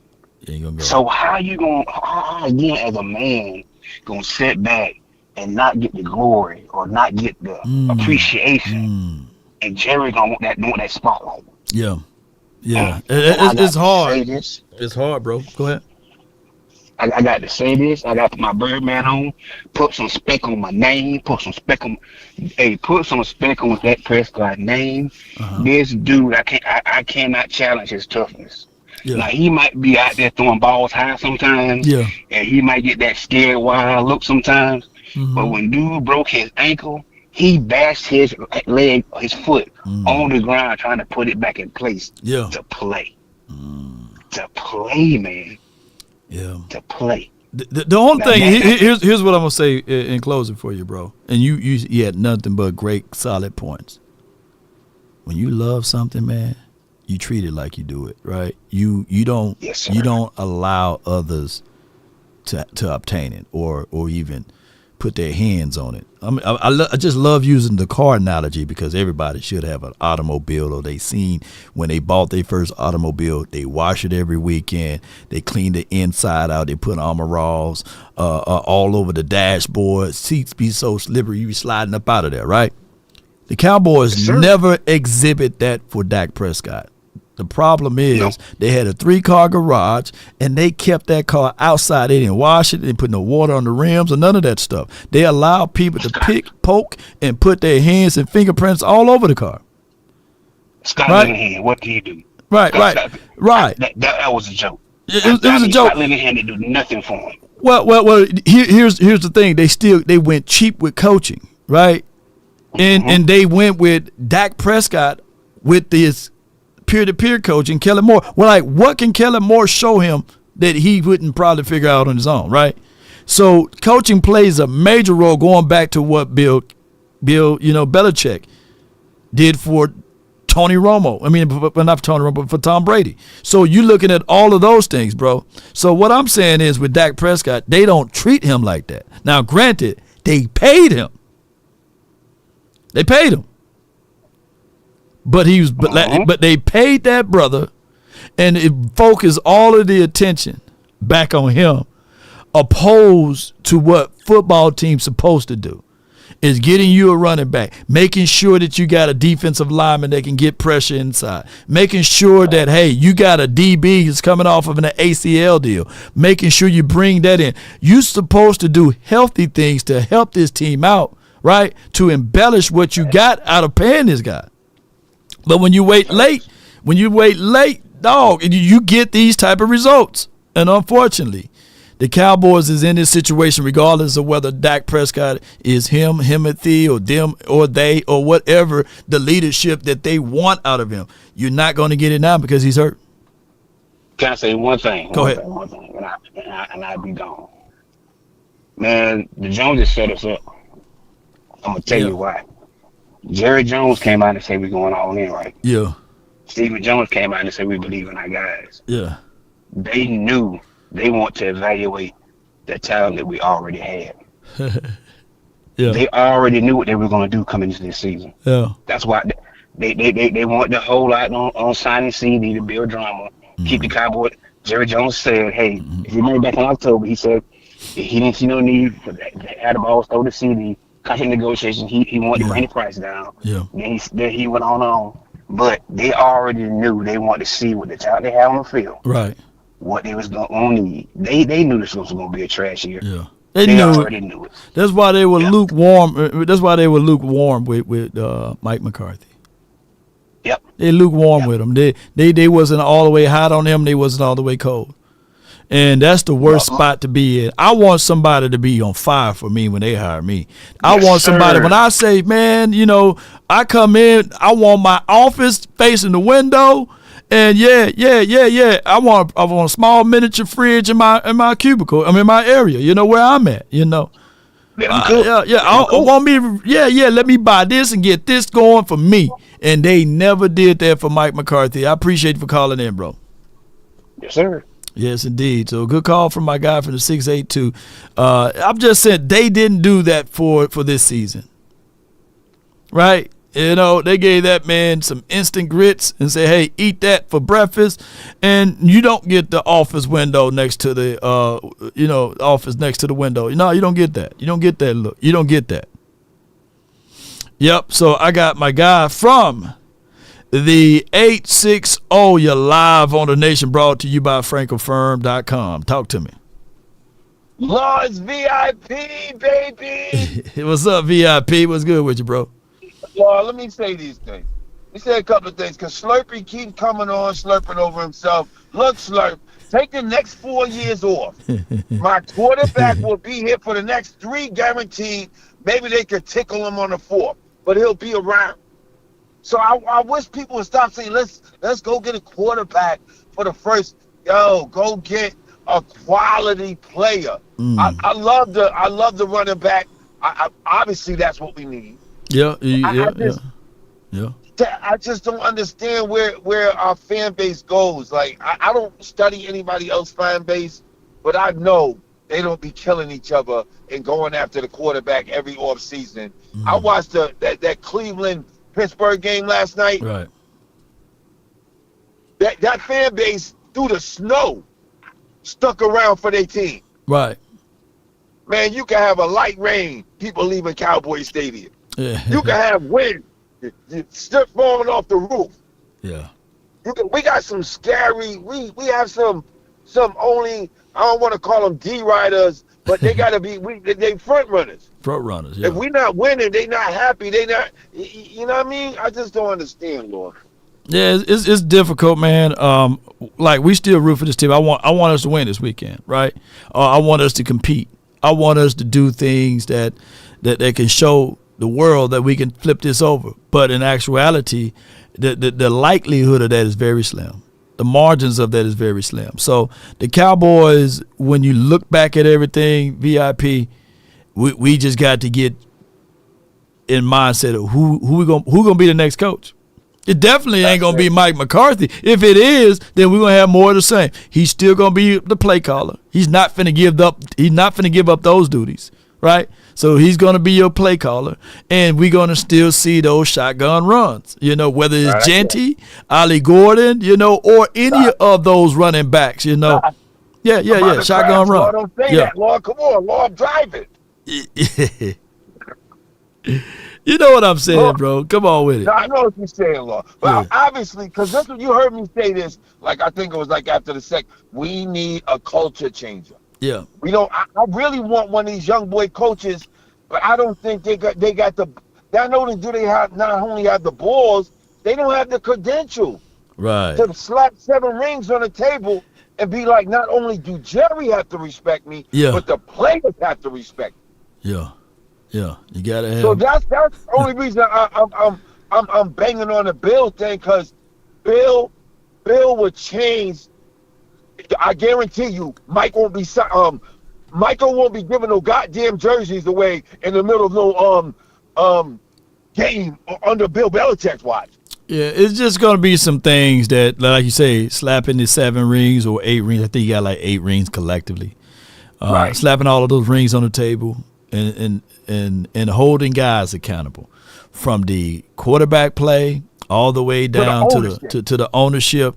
And I think that one of the impediments of Bill Belichick been his decision making, because he was the quote unquote coach / GM there, right? So you take away some of his poor evaluation, because he don't know how to evaluate talent, right? That well, but he do know how to look into this thing and say, hey, give me that guy, you know what I'm saying, that played for this team. Give me that guy, because I've seen it before on this level, and bring those guys in. But he had autonomy there. So he won't have that, but at least he will have Willie McClay, and we'll see what we can get from there, man. But I appreciate you, bro. Thank you so much for calling in. But Lord, hold on. His specialty, Lord, is coaching people up. Yeah. Coaching people, and that's what we need, Lord. I think everybody banging on Dak and Micah. These are young. Well, Dak's not a young boy, but Micah and Trey, these are young boys. Right. They haven't been coached up yet. Right. So I know I gotta go, Lord. But Lord, man, cut the Slurpees out, Lord, man. Cut the Slurpees out, Lord. No doubt, man. I love you, Lord. Much love to you, man. Wow. Damn Cowboys. I ain't a killer, but don't push me, Lord. I don't want us to win another game, man. I want us to get a better draft, Lord. I'm gonna keep it a stack. I'm gonna keep it a stack, Lord. No doubt, man. Why win? And you know what? Hold on. I got a prediction. He's not gonna play Trey until the last game of the season for Trey to win, to use him as a trading player. Watch what I say, Lord. Watch mark my words, Lord. Watch. Yes, indeed, man. Appreciate you, bro. Thank you for calling in. That's VIP, man.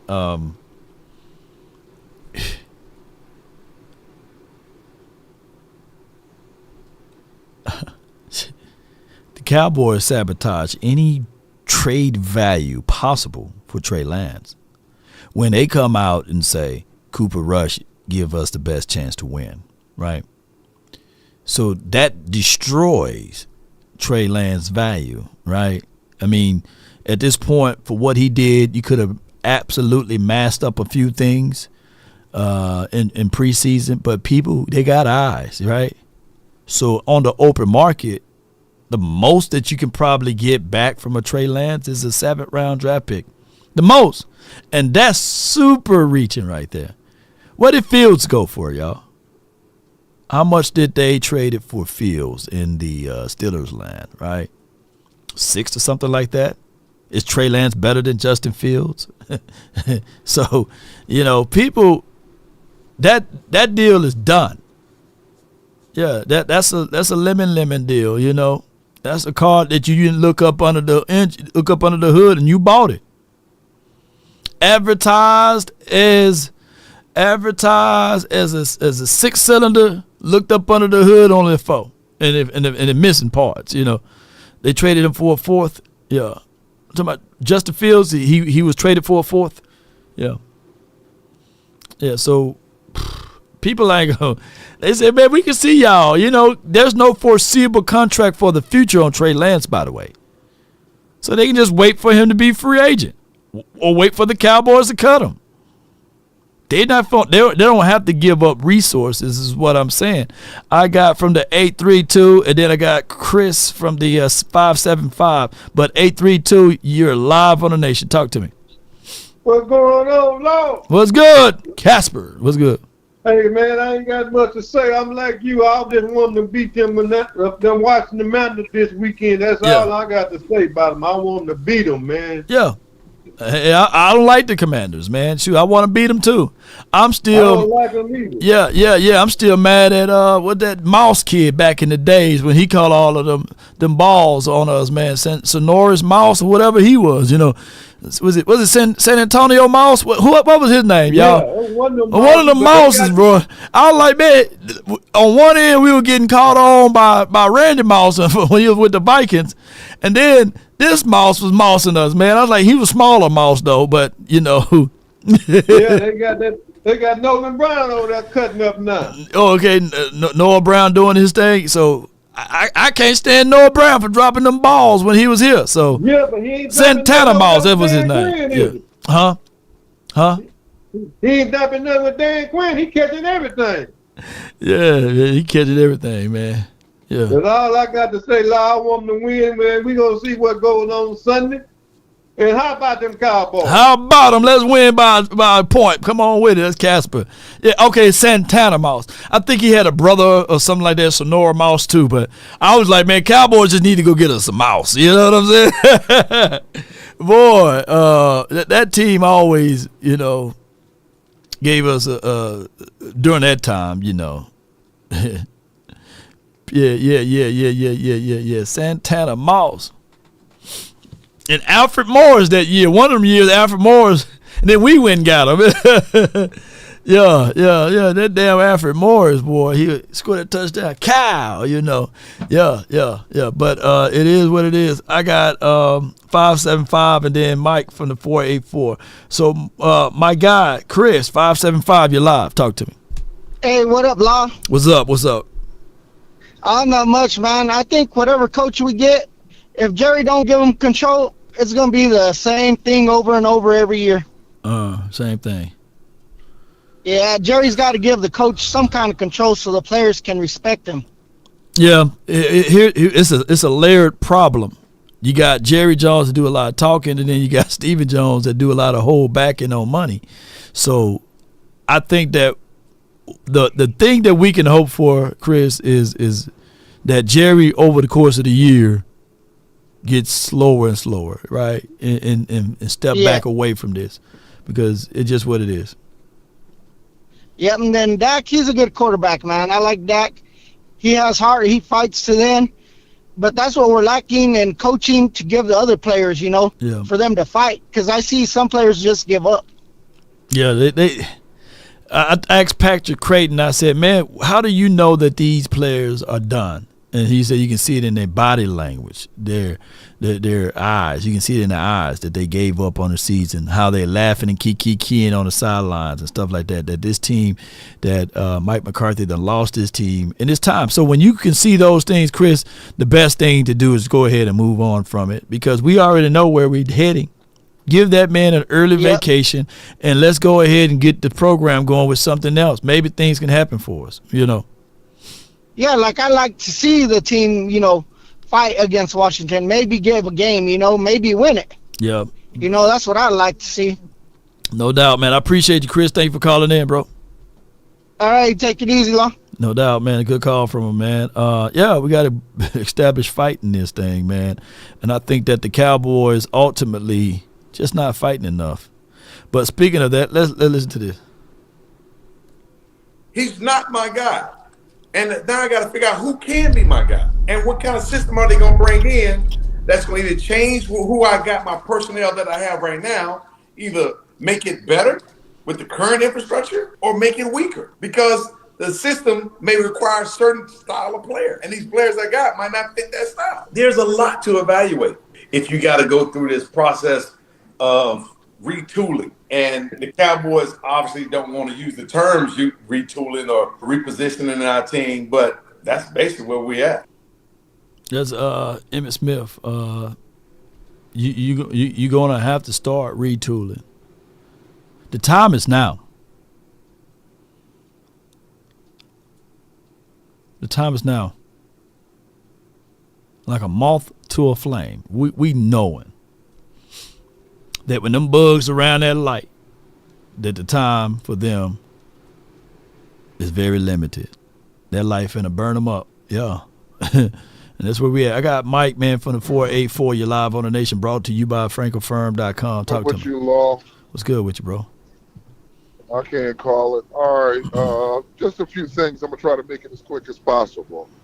Speaking on coaching, if there's anything that I want after this year, I want a Mike Tomlin mentality style coach. Mike Tomlin is a no-nonsense guy. I had a football coach. I was on the defensive line, defensive end. I had a football coach. His name was Coach Rice back in the day, and he had a Mike Tomlin type mentality. No nonsense. Like, you're going to show up to practice as if it's your job. Yeah. And you're going to give me everything that you got as if it's your job. You know what I'm saying? And when it comes to being on the field, he's going to be on you.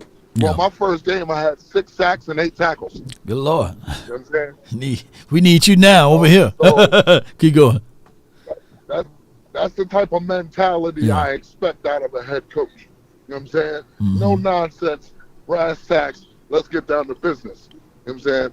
Second thing, I'm not expecting anything this Sunday that I haven't seen already.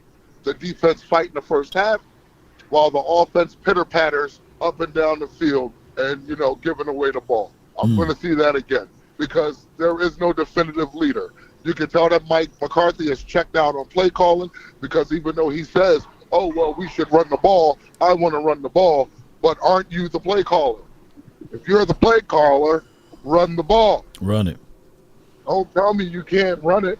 I mean, look, listen, if you can allow Cooper Rush to throw the ball 55 times, right, you can run the ball 30 times, bro. You can do that because you're the play caller. Yeah. Like, we're 3-7, 3-7, right? Right. What do we have to play for at this juncture? We're 10 games in, 7 games left. There is no possible way mathematically that we are going to get into the playoffs. People can talk that, people have teams have slumps this, and, any given Sunday. Well, every given Sunday that I've seen for 10 weeks, we've been getting either slaughtered or barely winning the game. You ain't lying, bro. That's what I've been seeing. My last and final thing is this. When it comes to sideline, that's just the culture we're in. Oh, yeah. And that's the culture we're in. Now, here's the crazier part about the he on the sideline. Those 2 players in that game had a big impact, while everybody else was just like, ho hum. Yeah. So, do I blame them, 2 younger guys, for being themselves and having a good time, even though they're losing? What am I going? I'm not going to cry. So why would I expect them to cry? Because the only thing is, expect them to do. At the beginning of this show, about 2-3 hours ago, Mike, I played a clip, and it was a documentary basically about Bill Belichick, and they said there have been times that they won the game, and it felt like they lost, because that's when the temperature and the heat was turned up even more. There's been times, even with Jimmy Johnson when he was here, if you lose, you ain't eating. Nah, eating for what? Now, I know this is a different culture, different time now. You got a collective bargaining agreement that's going to, CBA going to really be at them. But there's got to be the fear. Got to be the fear of God somewhere on this team. Yeah. And that we don't just have that here. Yeah. And look at what he did to AB. Look at what AB was probably one of the greatest receivers that Pittsburgh had. But look what he did to AB. Listen, bro, if you don't get it together, you will sit down. Yeah. Stay off social media. Stop acting a fool, or you will sit down. Yeah. Ultimately, what did he do?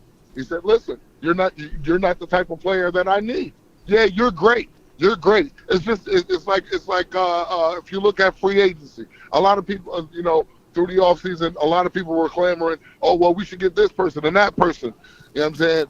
Sometimes it's not about getting the name. You can get any name you want. The Eagles got Devin White. But has Devin White played a snap for the Eagles? No, they didn't. You got to pick the right person. It's not the name. You want the right person. Right. You want that right, bright spot. That's what you want. You know what I'm saying? Like, just because it's a name doesn't necessarily mean that Mike, but in closing, I just wanted to say this, though.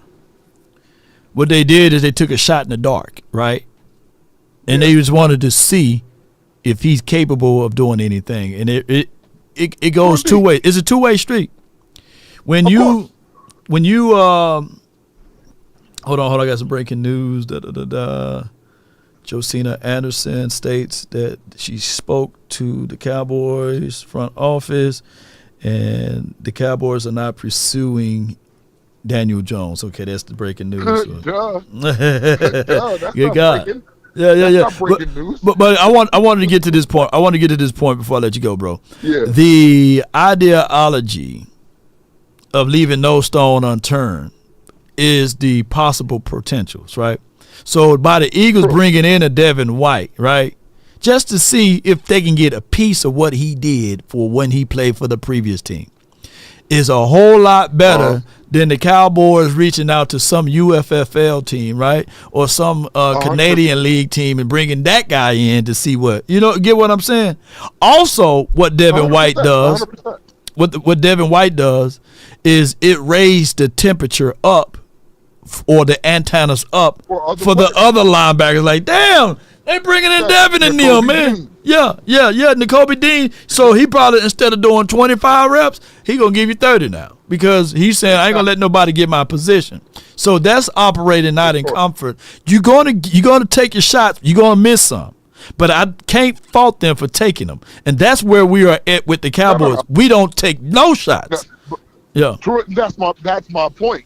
That's my point right there. So we get Jonathan Phillip, Jordan Phillip. We get Jordan Phillip. He doesn't pan out. Right. But we go and get Eric Kendricks, and Eric Kendricks is. I think I lost you, Mike. But yeah. But I give you what you said, Mike. I appreciate you for calling in. Here's the thing. Getting Jordan Phillips was a good move. It was good for content curators, too. We talked about it, man. Some of our biggest views came off of that breaking news. But here's the actuality of it. It was a late processing. We should got Jordan Phillips so that he can be out there in Oxnard. So we will know that, hey, this dude ain't no good, or he's good, or we can build around it, or he's really hungry about it. So that's the problem with the Cowboys. We would go make some moves, or we'll go do this, but it'd be too late. It's literally the Jonathan Mingo to a degree situation. All right, so we got the 901, the 786. Come on with it. The conference has been locked. We got the 901. You're live on the Nation. Talk to me. What's going on, Law? M-Times Finest. Hey, in the house. Man. Appreciate you, man. Shoot. 10 a key. What's good? The last time we talked about delegating authority. Yeah, delegation. I remember. Delegation for the nations, man. You got to be able to delegate stuff. Come on with it. It seems like the Cowboy Nation is probably in the same mindset. We need discipline. You go back to the 49er game, 15 penalties. You go back to the other few games, that meant something. You got illegal formations, you got false starts, you got jumping off sides. It just comes down to discipline. And there's only one coach out there that has the cachet to give us discipline. That's Bill Belichick. It's a no-brainer. We need him to come in. We need him to sit down, talk to Jerry, and just say, Jerry, you are the richest franchise in all of sports. Right. We know you're the man. We know you're in charge. You run things. Just sit back and watch the show. Close down the open practices. Let me coach. Let me do my thing, and you'll get results. And you'll get money on top of it. Yeah. I don't understand why nobody in the organization has sat down with Jerry or Steven or Jerry Jr., whoever's in charge, and just said, hey, you're the richest franchise in all of sports, including soccer. Right. We know you're the man. You're Jerry Jones. We know you're the man. Right. Just your way hasn't worked. It hasn't worked.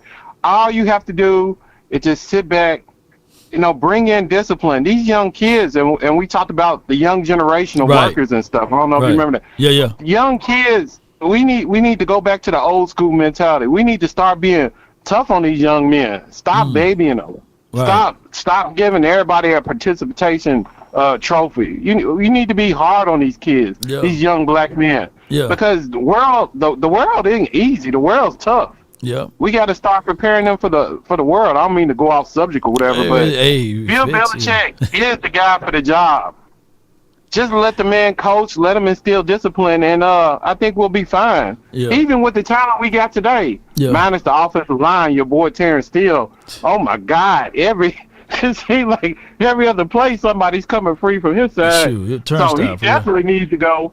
I don't know if Austin Richards or let's go, or somebody need to go over to your boy Chuma. Somebody need to go over there. Terrence Steele got to go because the rookie playing better than Terrence Steele. Man. So, but. Yeah, I'm out, man. We love you, Law, here in Memphis, making easy money, pimping hoes in style. I'm out. No doubt, man. Yes, indeed. Yeah, that BB King restaurant, man, downtown. I'm on good. Yeah, you get you some good food out of there. The caller 100% right. On this right here, ladies and gentlemen. Draft Will Campbell, shout out to you. I'm awake. That will work. But we got so many holes on this team. We got so many holes on this team that is ridiculous. So what we're gonna have to do here is the Dallas Cowboys. The Dallas Cowboys gonna have to figure out ways to bring in a guy that can fix some of these guys that's already here. And to be able to tell Jared that this guy's no good. This guy, look, with all bullshit aside, he ain't no good, right? Matt Walesko ain't no good. You know, you're going to have that. Feeling's going to have to be left at the door and say these are business moves. You want to win, then you're going to have to do it this way. But the problem is that they definitely know how to win. But they don't want to win because he'll be giving up these things. The ability to get the credit the way they want it. They know what they're doing. They know that they are not capable of. They know that they're not doing the things the right and proper way. Because if it was any other coach, or if it was any other owner or GM, if the owner really wanted things to happen differently, he would have fired the GM. He would have fired the conversations or the contracts that his son done dialed up to. But it is what it is. Let's go with the 786. You in the mix. And then I have 832. Hold tight for me. But 786, you're live. Go talk to me. Hello? Yeah, you live, bro. What you got? Yeah, man. I was just listening to a lot of the guys talking about Dak Prescott and everything like that. But I've been looking at the show for a while. And I just look at over the time, if they noticed when Dak was playing at his best, he was your phone, man, it sounds like you're in a hallway, man. It's hard for us to hear. Oh, can you hear me now? Yeah, it's better. Yeah. Oh, I was saying that if everybody noticed that when the guy was playing his best, he had an offensive line blocking. He had the best coach in the world. He had the offensive line blocking for him. He was playing on his own regime. Yeah. He was using his own skill set. He was handling his own business, and then he was rookie of the year. Yeah. They forgot about all those things, and ever since then, he been plugging fame on the line. He's been moving people around. Our weakest link at that time was supposed to be the veteran, Ron Leary. Yeah. Everybody else was young and coming in. But then we started moving around, people got hurt, and then the line went down, and the only superstar he had was Dez Bryant. Everybody else was 13, 14 receivers. Yeah. I get where you're going at with that one. You know, we understand the storyline that the Cowboys, the fans looking for somebody to put into the fire. And Dak Prescott is the easiest choice right now. And even though we're losing without Dak, they're still saying, it's Dak's fault. So my thing is how you can make it better. What's making golf look good? Oh, a team, So yeah. He was the first round pick. Yeah. And then when he changed coaches, I mean, everybody was about to throw him away. Even Josh Allen, everybody throw him away. Yeah. His first year. And then later on, he got hurt. We beating up our players, man. We getting our players, we getting them all hurt. And then now he's injury prone because we're not protecting him. No doubt, man. Hey, man, I don't have to let you go, though, bro. But I appreciate you, man. Good points, man. Valid points, too, by the way. I'm just saying that, when you're listening to, like, I get it. I understand that people, we are in that era of, hey, man, look, man, I just want to see another quarterback in this situation. Just like my guy, Too Cool. Remember, he wanted to see so bad Cooper Rush. Right? He wanted to see Cooper Rush. Now he got his chance to see him. He got a chance to see him. And I'm waiting on Too Cool to call back one day. You know what I'm saying? Now he said, let me just see Trey, And now, that's going to be the same because even Jerry Jones said, Cooper Rush give us the best chance of winning.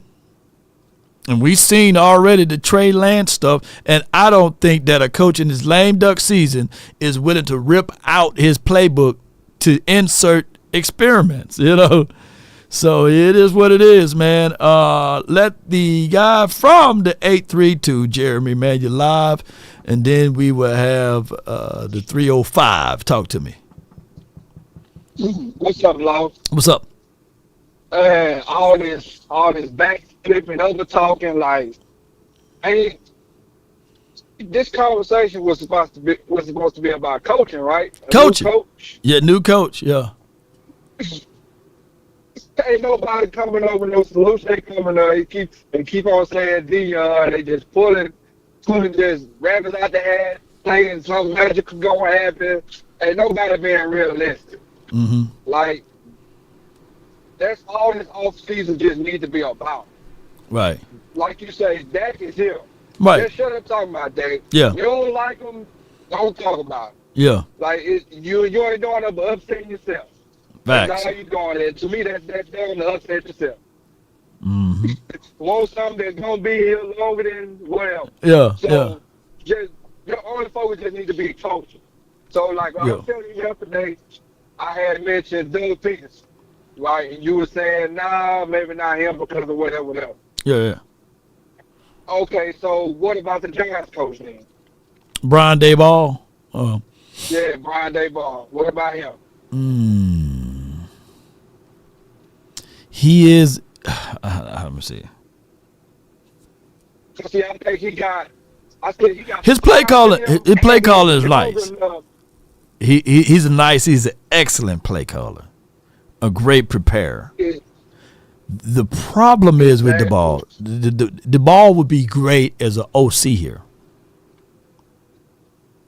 He'd be great as an OC. We will absolutely see some things that we can look back at and say, okay, yeah, hey, wow, that's nice. That's using usage this way and that way.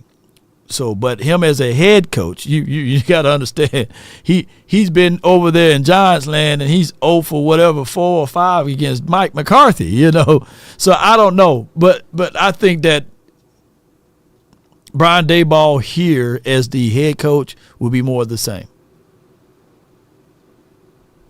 Even with the play calling, you get playmakers, I believe, like, Dak can overcome that like how he has before. Like, he overcame Jason Garrett for God's sakes. Yeah. Like, but let's go on for, like, look, let's go on for, like, that's not going to move the needle, too. You know what I'm saying? Jerry got to paint the picture that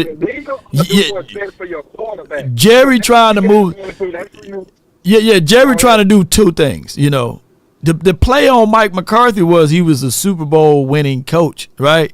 And he's one of the top 15 winningest coach in NFL history. He was able to help alleviate things for Aaron Rodgers. He's a quarterback whisperer. He's that. But in actuality, when we look back at everything, Darius was more so right on a few points of the way Mike McCarthy handles certain situations, right?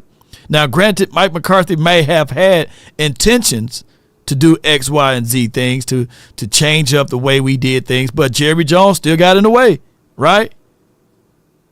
So it's just what it is, bro. So you think he'll get in the way of his play calling though? Yeah, that's Jerry. Like I said, when you go over grandma's house, you're going to smell like it, you know. You're going to smell like it. So that's the culture that Jerry Jones, you at grandma in them house, you're going to smell like that. You're going to smell like old folk house, you know what I'm saying? So that's just what it is. So the Cowboys, regardless of who they get, you're going to have a little bit of that. So what you got to have is a coach who's not coming from a losing situation like Brian Daboll, but he got to be a coach with something that he can bring to the table. He can be Super Bowl. Hey, it's going to be a mixture of both. Either he won previous Super Bowls in the past and he got the moxie to change this and that, or he's going to be somebody that can tell a story. The story is where Jerry Jones is going at. You get what I'm saying? So that could be your Jason Wittens of the world. That can be the story. It got to be sensational. He's just not going to hire anybody to be a coach of the America's team, unfortunately. Yeah, okay, well, I'm going to go back to my Doug Peterson then. He got a Super Bowl. Yeah, he do. More recent Super Bowl. He would interview him. And then I believe he's younger enough because I don't want to go too old. Because everybody has said they got young coaches. But Andy Reid. But the thing is, man, when you look at the Jaguars, they got weapons. They got a wide receiver. They got a quarterback.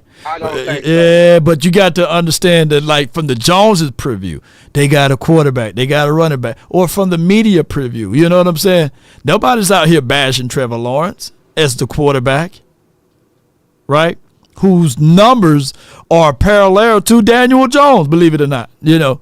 But it's just what it is, Jay, is that they looking for ticket sales. It got to be a name, a blockbuster, somebody that Jerry Jones is willing to step back for a quick second, but still got some type of control over. And that's what they looking for as coach, I believe. But I appreciate you for calling in, bro. All right, man. You have a good one. You as well, man. Much love to you, bro. So I hope y'all get what I'm saying. I hope y'all getting what I'm dishing out. It's just not going to be Jason Garrett over again, but he got to also tell a story. He got to sell something. And we know how this all goes. Come on, Albert says Cooper Rush will beat the Commanders. Yeah. Let's go with my guy from the 304. And then we have Timothy from the 469. From the 305, you live, my guy. What's good? Hey, don't be messing up my area code. I said 304, man. I was looking everywhere, man. I had to. Hey, man, Dade County for life, man. Dade County for life. It's the sun in my eyes. I couldn't see all the way. I'm with you, man. Hope all is well with you and the family, man. Yeah. Hey, yeah, I'm trying to make this quick, Big Long. I'm over, listening to everything for the last couple of days. Now, I need you to chill on my owner, man. You've been going too hard, man, since Sunday, man. You've been going too hard since Sunday on my owner, man. Wait a minute. Y'all weren't saying this last year for 12 and 5. The previous years, every year we was in the Super Bowl hunt. Now, there's one particular year we down, so we need to be down. Y'all want to go trash my owner, man. I don't know. Oh, man, you water carrying, man. What's going on, man? Give me some of that check, man. Jerry's sending you, man. Give me a little bit of that money, man. Come on with it. so yeah. Me and my guy computer got into it a couple of years ago. Because he was like carrying a torch for Jerry and everything. And I was like going at a few parts of Jerry, you know. And he like, Lord, you got to get off my owner, man. You sound just like him. He was like, Jerry, he was saying for a long time that Jerry was rightfully so good to fire Jimmy Johnson, that Jerry helped that Jimmy Johnson out. And I was telling the computer, I was like, nah, man, it was Jimmy. And he was like, no, it was Jerry. You got to do this, you got to do that. And Jerry, what have Jimmy done since he was gone from Jerry and all of this stuff? But, you know, I get what you're saying, but Jerry Jones need to sit down somewhere. No, we all know that. It's all jokes. It's all I know. we all know Jerry. We know Jerry losing his mind, man. But I think he got a bunch of yes men around him, including his sons. Yeah. Well, me personally, I think the big problem is people don't understand. I think it's really Steven. He's the person he's the one who's handling Right. it out. So people don't understand. Like I really think it's him. You feel me? He handles the cap. And if he say, "Hey, Jerry, we're not doing it," I really think Jerry like, "Hey, we can't do it." You get what I'm saying? Yeah. But piggyback what you were saying off the roster, everybody talking about the roster. I know we've been talking about the roster. Do you think? And I'm asking you, do you think one player could have changed the team this year? One player can change the. Say again. I'm saying before we get in this chaos, right, off season, do you think one player could have changed this team this year? Like a receiver or a running back or a D lineman could have changed the projective of this season? Yeah, man. There's one Michael Jordan, right? There was one. When you look at Shaq, there's one Shaq. There's one Emmitt Smith. There's one. So I always look at the power of one. Yeah, one player can be, an impactful player where it can change the dynamics of a team and it can cloud the judgments of the ownership and then all of a sudden they got their hands off of it because we're doing something crazy. Like Randy Moss was one player that can change an organization, a franchise. So yeah, I'm with the belief that it can take one player. But can you find that one player? Is like needle in the haystack, And when you get that greatness, go ahead. Mm-hmm. No, go ahead, Lon. Go ahead, No. Lon. Because to me, Parsons have the capability of being that one player. But the problem is now that his perceived value, his value is dropping because of his off-field relations, because of the way people perceive his value. You see what I'm saying? Like, and the way he was utilized and used. Like Parsons was drafted here. He was drafted here to be a linebacker. Exactly. So that's, what I'm trying to say is that one player couldn't change these teams this year, Big Law. I think that's why I really honestly think, even though it might be not the owner, whatever case may be, I really think they kind of got it right this year. Because what do you call a man, Law, when he does the same thing over and over and gets to sit and try to expect to get different results? Yeah. What do you call that type of person? Insanity, Exactly. insane. So, Yeah. Insane. So I think this year, like I told you before, when I've been calling it, I think this year they really went into the season saying, "Hey, listen, there's nothing that we can do to change this roster. This roster was made for different coaches. So even if you bring in a new regime, whether it's a Belichick or a Dion, whoever coach coming in here, you was going to come in here with somebody else's team that was built the way they wanted to build it. Meaning our defense was built for Dan Quinn. Right. Meaning we had a lot of small linebackers. We had a lot of safeties and playing linebackers. Everybody was playing out of position. Right. We had DN, everybody playing out of position. So if you bring in a defensive coordinator like a Mike Zimmer they did this year, he can't do nothing with them linebackers because he run a traditional 4-3. So how you expecting to get different results from the same players from last year, 2005 season, who had a different system with like a hybrid system with Dan Quinn was running last year? You can't expect to have different results with the same team and trying to bring in different coaches with the same team. I don't think it worked that way. So that's why me, Baylor, I think they kind of got it right this year by not signing nobody, not bringing in nobody, because one player was not going to change the trajectory of or the outcome of this season. It just wasn't. Whether you was going to get a Dante Johnson or you was going to get anybody big in the free agent market, it was not going to do anything with this team. Well. They were saying. Well, we were saying that before it teetered all the way. It teetered once we got our second blowout. I believe the Ravens. It kind of ripped the heart out of this team. And even though we showed and fought a little bit back to get back into it, and then how we played to the injuries, if we were, I would agree with your assessment 1,000,000% if we were all healthy, right? So now we're scrambling, because this team have the inability to have a sense of urgency. to keep this boat from sinking, they drilled absolute more holes in the boat, and it sank faster. And then when Dak Prescott ultimately went out, it was like that was the doom. It was no more hope for this team to do anything else because they don't have that sense of urgency. Most teams, we've seen teams whereas a star-studded player get hurt, like a Christian Darrisaw, and they pick up the phone and they call that one player that they insert in to keep things afloat. And the Cowboys just don't have that sense of urgency here. Yeah, but we also don't have the team to just insert one player to be like, okay, we could continue on. Like, I mean, for example, look at it. Dak went down. Yeah. If Dak 2 years ago, Dak went down, Bingham came in, won us 4-6 games, right? The only thing is no, because that wasn't a team that didn't have a Michael Parsons. You see what I'm saying?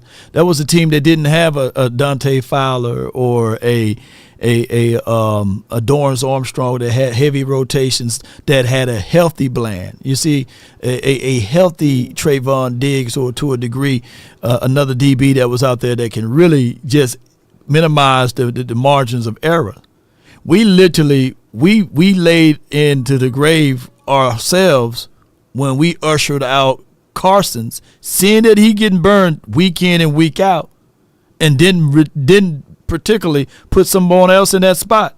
Any normal team would have said, you know what, that's where the leak at. Let me go ahead and call a plumber to fix it. Instead, you know what we did? We got some Fix-A-Flat.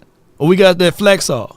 And they put that Flexol from the 305 all over that pipe, and thinking that the info commercial that they saw would work with that, and it never happened for us. It's still leaking. And matter of fact, it flooded, the other day when he giving up all of those big yards. Man, I appreciate you for calling in from the 305. What else you got before I let you go?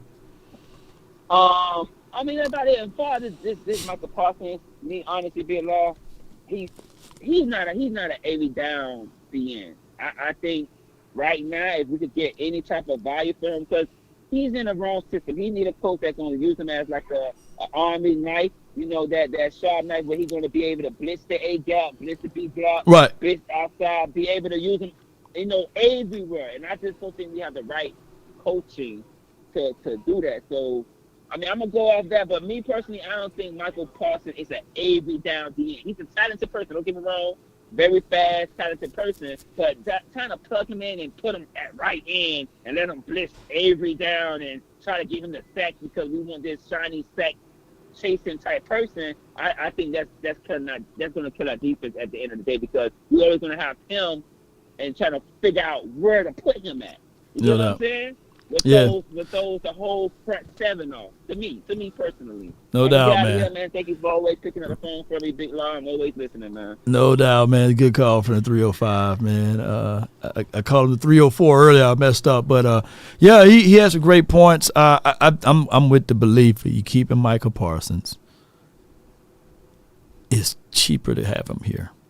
It's even more wiser to pay him early, but if you want to try to figure out a way to get a massive overhaul for him, then I don't think that would be the ideal. I think that he's still young enough to get stern coaching. He haven't had stern coaching. He is a lion out in the wild, in the wilderness. He's not a tamed one, So it's good when we win it. It's terrible when we losing. It's good when we win it, but it's terrible when we lose it. Let me get Timothy in, and then we got Anonymous, and then we'll close out with Marv, man. You're live on the Nation from the 469. What's on your mind? All right, this is Timothy still. Cowboy Creepshot.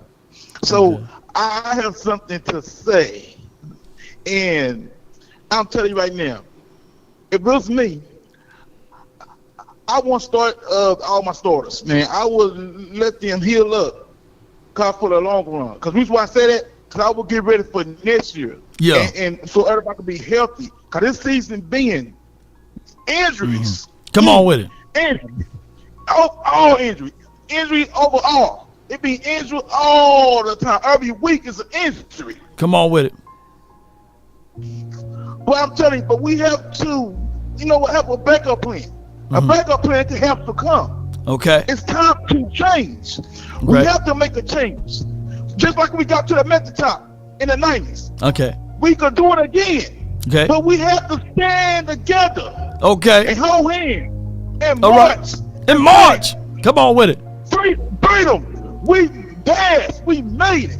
Yeah. We made it to the mountaintop. I seen the mountaintop. Yeah. But to get to the top, we have to win. We have to learn how to win. We got to know when to win. Come on with it. We got to stay humble. Yeah. It takes discipline. Just like Waller King did.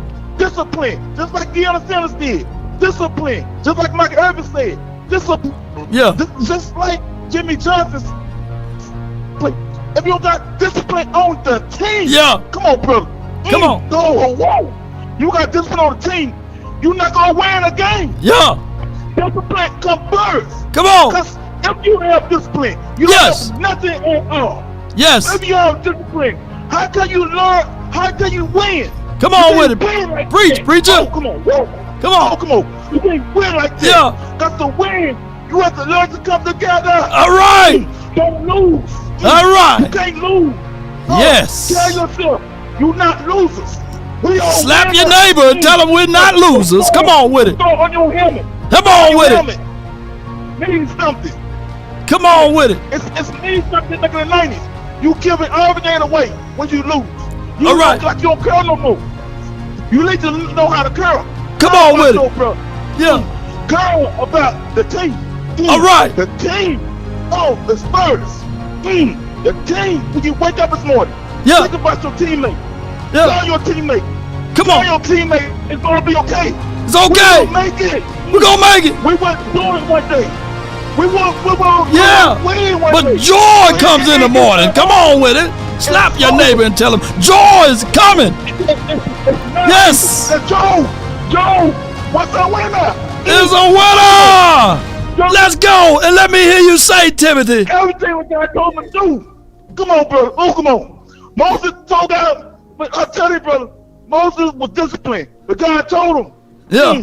To guide these people to the Red Sea. And Come he's on. done it. Yo. We got to guide each other to the promised land. Yes, indeed.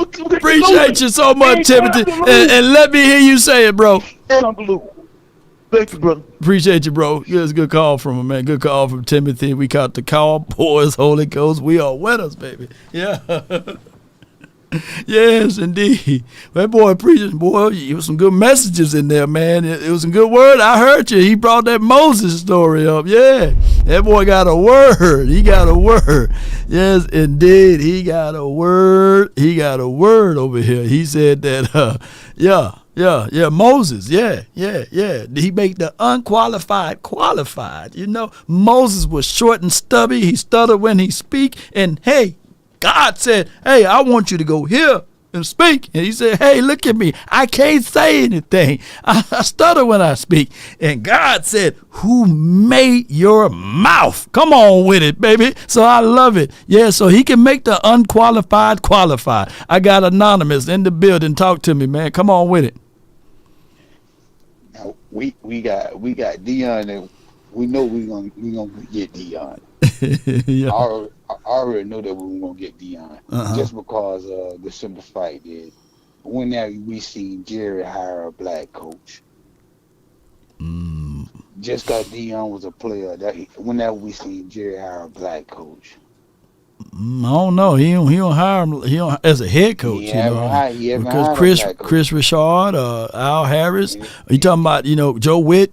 Those coaches. Are of hue. Yeah, head coaches. Hey, no. Would you rather have at the time? I think they interviewed Marv Lewis, I believe. And they played with Marv. Yeah, they played with Marv. Yes, they played. But well, you got to do the Rooney Rule, so you got to do that. So we know for this year, he gonna bring in and interview a brother. So we know for sure a brother gonna be interviewed this year. Yeah. Well, they gonna if the brother get interviewed this year. Yeah. It'll be good. It'll be good for for content for the Cowboy content creators. It'll be good for the ESPN doubters, the ones that always doubt the Cowboys. And I think that Jerry Jones may bring Mike McCarthy back 3 more years. I think that's what I think. They're gonna be a tough pill to swallow, though, but it could be, and very much so. Yeah, it's gonna be a tough pill to swallow. But what I was saying is, this: what I'm saying, as we trying to build this team with this running back, or we need offensive linemen, we need SEC guys. We don't need the guys that's in the Big Ten. We need SEC guys that got meat, eat cornbread. We cannot have like Terrence Steele. He can't move his feet. I mean, by the time he can't move his feet. Man, Terrence Steele dropped off after that injury, or we can all argue that Mike Solari probably could be the issue with Terrence Steele. I think that's what it is too, though. Yeah, Solari. I think you're right, because I think Mike McCarthy need to do a whole. If he gonna stay, he need to do a whole new coaching style. He need to do a whole new coaching. Recruit people, go back and get some people that you need. No.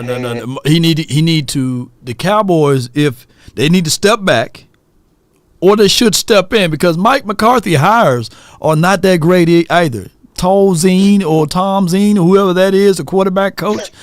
We got Mike. Was it Scott McCurley, Jeff Blasco? Them boys are not really doing a good job too. So, and then when he hired the defensive coordinator, Mike Nolan, these picks that Mike McCarthy are picking up don't really pan out for us, Nope. Because at the same time, because when, like I say, I can't say Terrence Steele is a bad guy or not. He's a big, hefty guy. Mm-hmm. If they want to, if they don't like the way how his system is, they should move him into guard for Zach Martin for next year. And so he can have a big purpose, because he like to run block. He like to run. He's a run blocker. Right. So you push him to the guard and have him find and draft a Joe Alt, some kind of offensive lineman that can block for Prescott. You can get Will Campbell or something.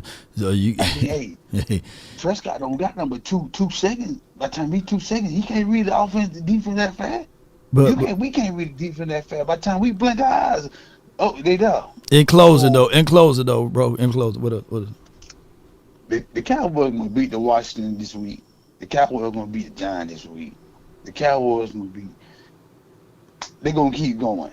It's just what I'm saying. Mike McCarthy, he need to just go ahead and just put everything he need to put on line. Start doing motions for the offense.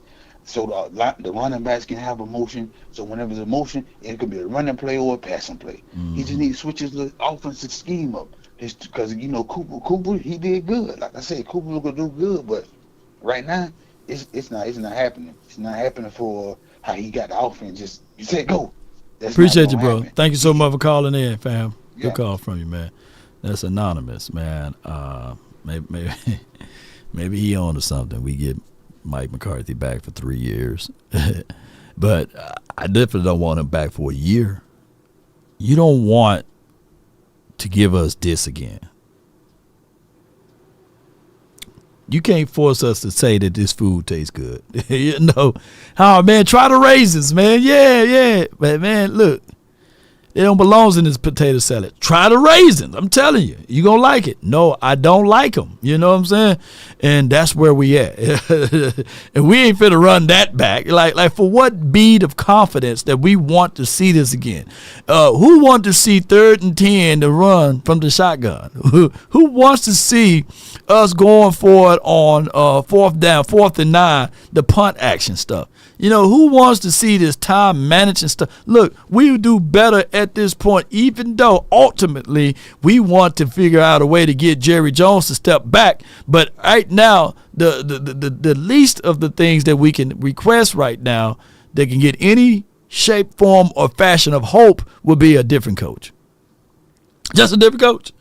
But we don't want to run that back, Come on, you don't want to run that back.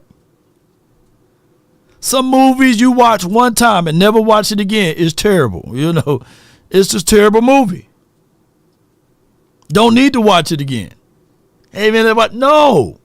It's a horrible movie. Right? So we don't want to watch this movie again. But what's happening is that we are forced to watch this Jerry Jones and Stephen Jones movie for almost 30 years. And it's on VHS. Let's go with my guy, MJ. You the rock star. Talk to us, man. Talk to us. What up, Law? Not much, man. Brother? Man, doing good, bro. Yeah, I listen to everybody. No, you bring back McCarthy, man. Man, the play calling is horrible, Law. It is, yeah. You know it. I know it. He know it. Yeah. That's the worst play call I've ever seen in my life. Yeah. It's the same thing. Got this dude throwing 55 times. And then you could tell in some games, the running game be hot. And then McCarthy say, no, I don't want to do that. Let me keep throwing. And then another thing, if y'all don't ever catch it, in reality, if I was the halfback coach, if I was the halfback 23, he messing that guy money up. Because if he ran that guy probably had about 600, 700 yards right now. But he messed that kid up. Messed that dude money up. If I was that kid, I'd be hoping you get somebody like the guy from Detroit. Because he's going to do play action, screens. But I think the guy from Detroit, if the coach from Jacksonville get fired, I think he's going there. Because that owner will pay him 10 to 15 million. Yeah. And then you got to remember that quarterback is tall, just like it's the same. You see what I'm saying? Yeah. And he's younger, the same thing. And he already got so much talent in Jacksonville, so it'll be so easy. Yeah. Because Jerry ain't gonna pay these guys. You know what I'm saying? Yeah, the money he ain't gonna pay him, man. You know. Yeah. Well, he ain't gonna. Well, we're gonna keep losing. I hate to say it. Yeah. But like we had a lot of chances. Like you said, 2007 had a chance. When you have home field advantage, there's no excuses there. You get in the playoff, you win, home field, and then the other teams, okay, let's do this. And then they beat us. Yeah. Then 2014, same thing. 2016, home field, let's beat us. 2021, home field, get beat. Come on, man. We had all the receivers in 2021. You know, yeah. It was a fat boy, man, Mike McCarthy. The defense kept battling. It's just like I say, Law, you could be my quarterback. You throw 7 interceptions. Yeah. But I look up the clock. Look, Law, there's 2 minutes left. We're at our own 35. We only got to go like 50 yards to kick a field goal or 30 yards. And you can't move the ball, Law. Shame on us. You can't come back and say, well, he do 5. No. You have one more chance to win that game. That's why I look at it. Look at the game last night. My Lakers. Make their free throws, they wouldn't be talking about. You can see he was sick, big boy. He had 39 points, 14 rebounds, 3 blocks, went to that foul line. Blank, dude come down here to 3 and win the game. You see what I'm saying, man? Yeah. It's in the last minute. What can you do for me in the last minute? Yeah. That's in football, too. How you think Tom Brady been winning championship? Tom Brady sometimes be having sorry game. But he get that ball back, and he wake up, screen. Let's touchdown, win the game. That make teams pissed. That what make everybody hate Tom Brady. It is not when he blow you out. It's what you could do in the last minute or 2 minutes. So people ain't looking at that. So I don't give excuses. When we had a chance to win, and Romo, Dak, we had a few chances to go to the Super Bowl, and we dropped it. And now we got the dummy, the 2 owners, the son, and they don't want to do nothing. And they ain't going to get out the way, just like you say. They ain't going to pay no money for these coaches, man. Who they going to bring in? Witten? Witten ain't coach nobody. It's going to either be Witten or Kelly Moore. Embarrassing. Same old yes man, and we ain't going to get nothing. Because the play call is the key for Dak Prescott. If you bring Kelly Moore back, Dak going to lose. You bring Witten, Dak going to lose. Dak Prescott need a play caller like Detroit. Because he going to play action, he going to get that running game, and still them is in the wrong position. It might be right. We might say still sorry, but that Shalari, hey, you notice y'all, when that offensive coordinator came here, but that offensive line is horrible because of him. Get him out of there, put the people in the right spots. Now you might got a good, you know what I'm saying? And that's the same thing they said with the Lakers. Look at the Lakers. Got rid of Darvin scam. Now look at the Lakers win. It's a coaching, man. It's always going to be coaching. If you don't coach the player and put the players in the right position, and then they just brought one player in from the Lakers, the white boy cold-blooded. It could be one player from the Cowboys that take them all out. I think a 3-4 defense would be better for Michael Parsons. Get your big nasty in the middle, you know what I'm saying, and let them, you see what I'm saying, Law? Yeah. That's why we are losing. Coaching matters. If y'all been the right, I'm telling y'all something. You think they hate Dak Prescott now? If you bring the wrong offensive coordinator for this kid, this man, you know that thing when you be everybody crying, everybody gonna go. I'm telling you, that kid needs Ben Johnson. That's the only way you're gonna get man. back. I appreciate you so much, MJ, man. Yes, indeed. Sense? Yes, indeed, bro. You need it for law, you know what I'm saying? But how about them Cowboys? Only way we gonna win, Cowboy Nation. Dak Prescott needs that offensive coordinator for Detroit. That's it. Let's go. Appreciate you, Let's man. go. That's your final word. Shout out to the final word from MJ.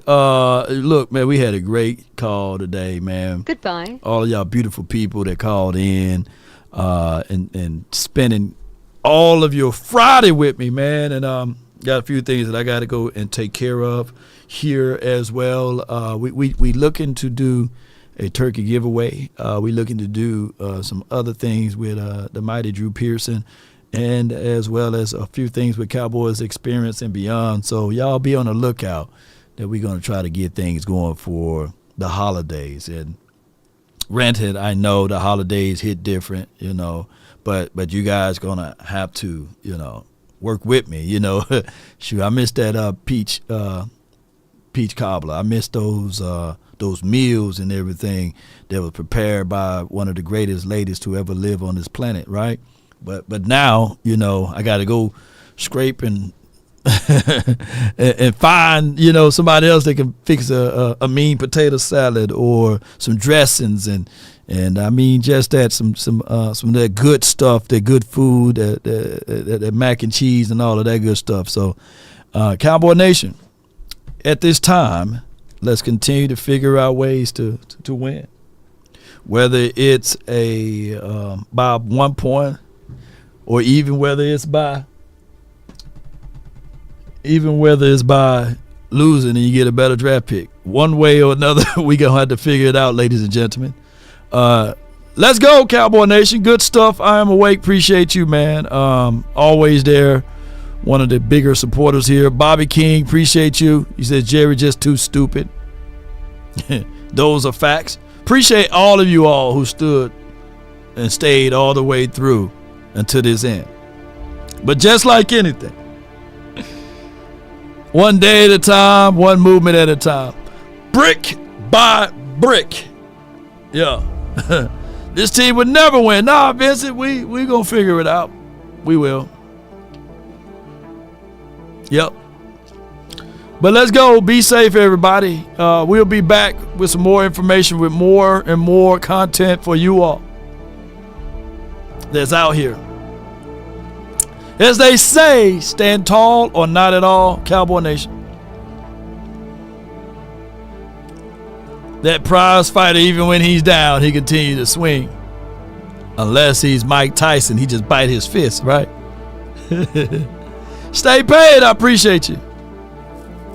Yeah. Let's figure it out. And when the end comes for me, let it find me conquering a new mountain, not sliding down an old one. That's Jim Rowan's. Cowboy Nation, I appreciate your support. Let's be victorious this weekend. And let's go. Appreciate you, Vincent Johnson. He said he loved the grind for your mind. Come on with it. And Christopher J with the fire. Shout out to all, and I mean just that, all who won this week under the underdog. They said, underdogs, here we are. Here we go. And if you use promo code LAW, let me know. And you could have been a winner too. And we ain't talking about chicken dinners. Come on, baby. Let's go. Yeah, so check it out. Those are the details right here. Let's go, Cowboy Nation. We up out. One love. Peace. And remember, you're listening to nothing but the best.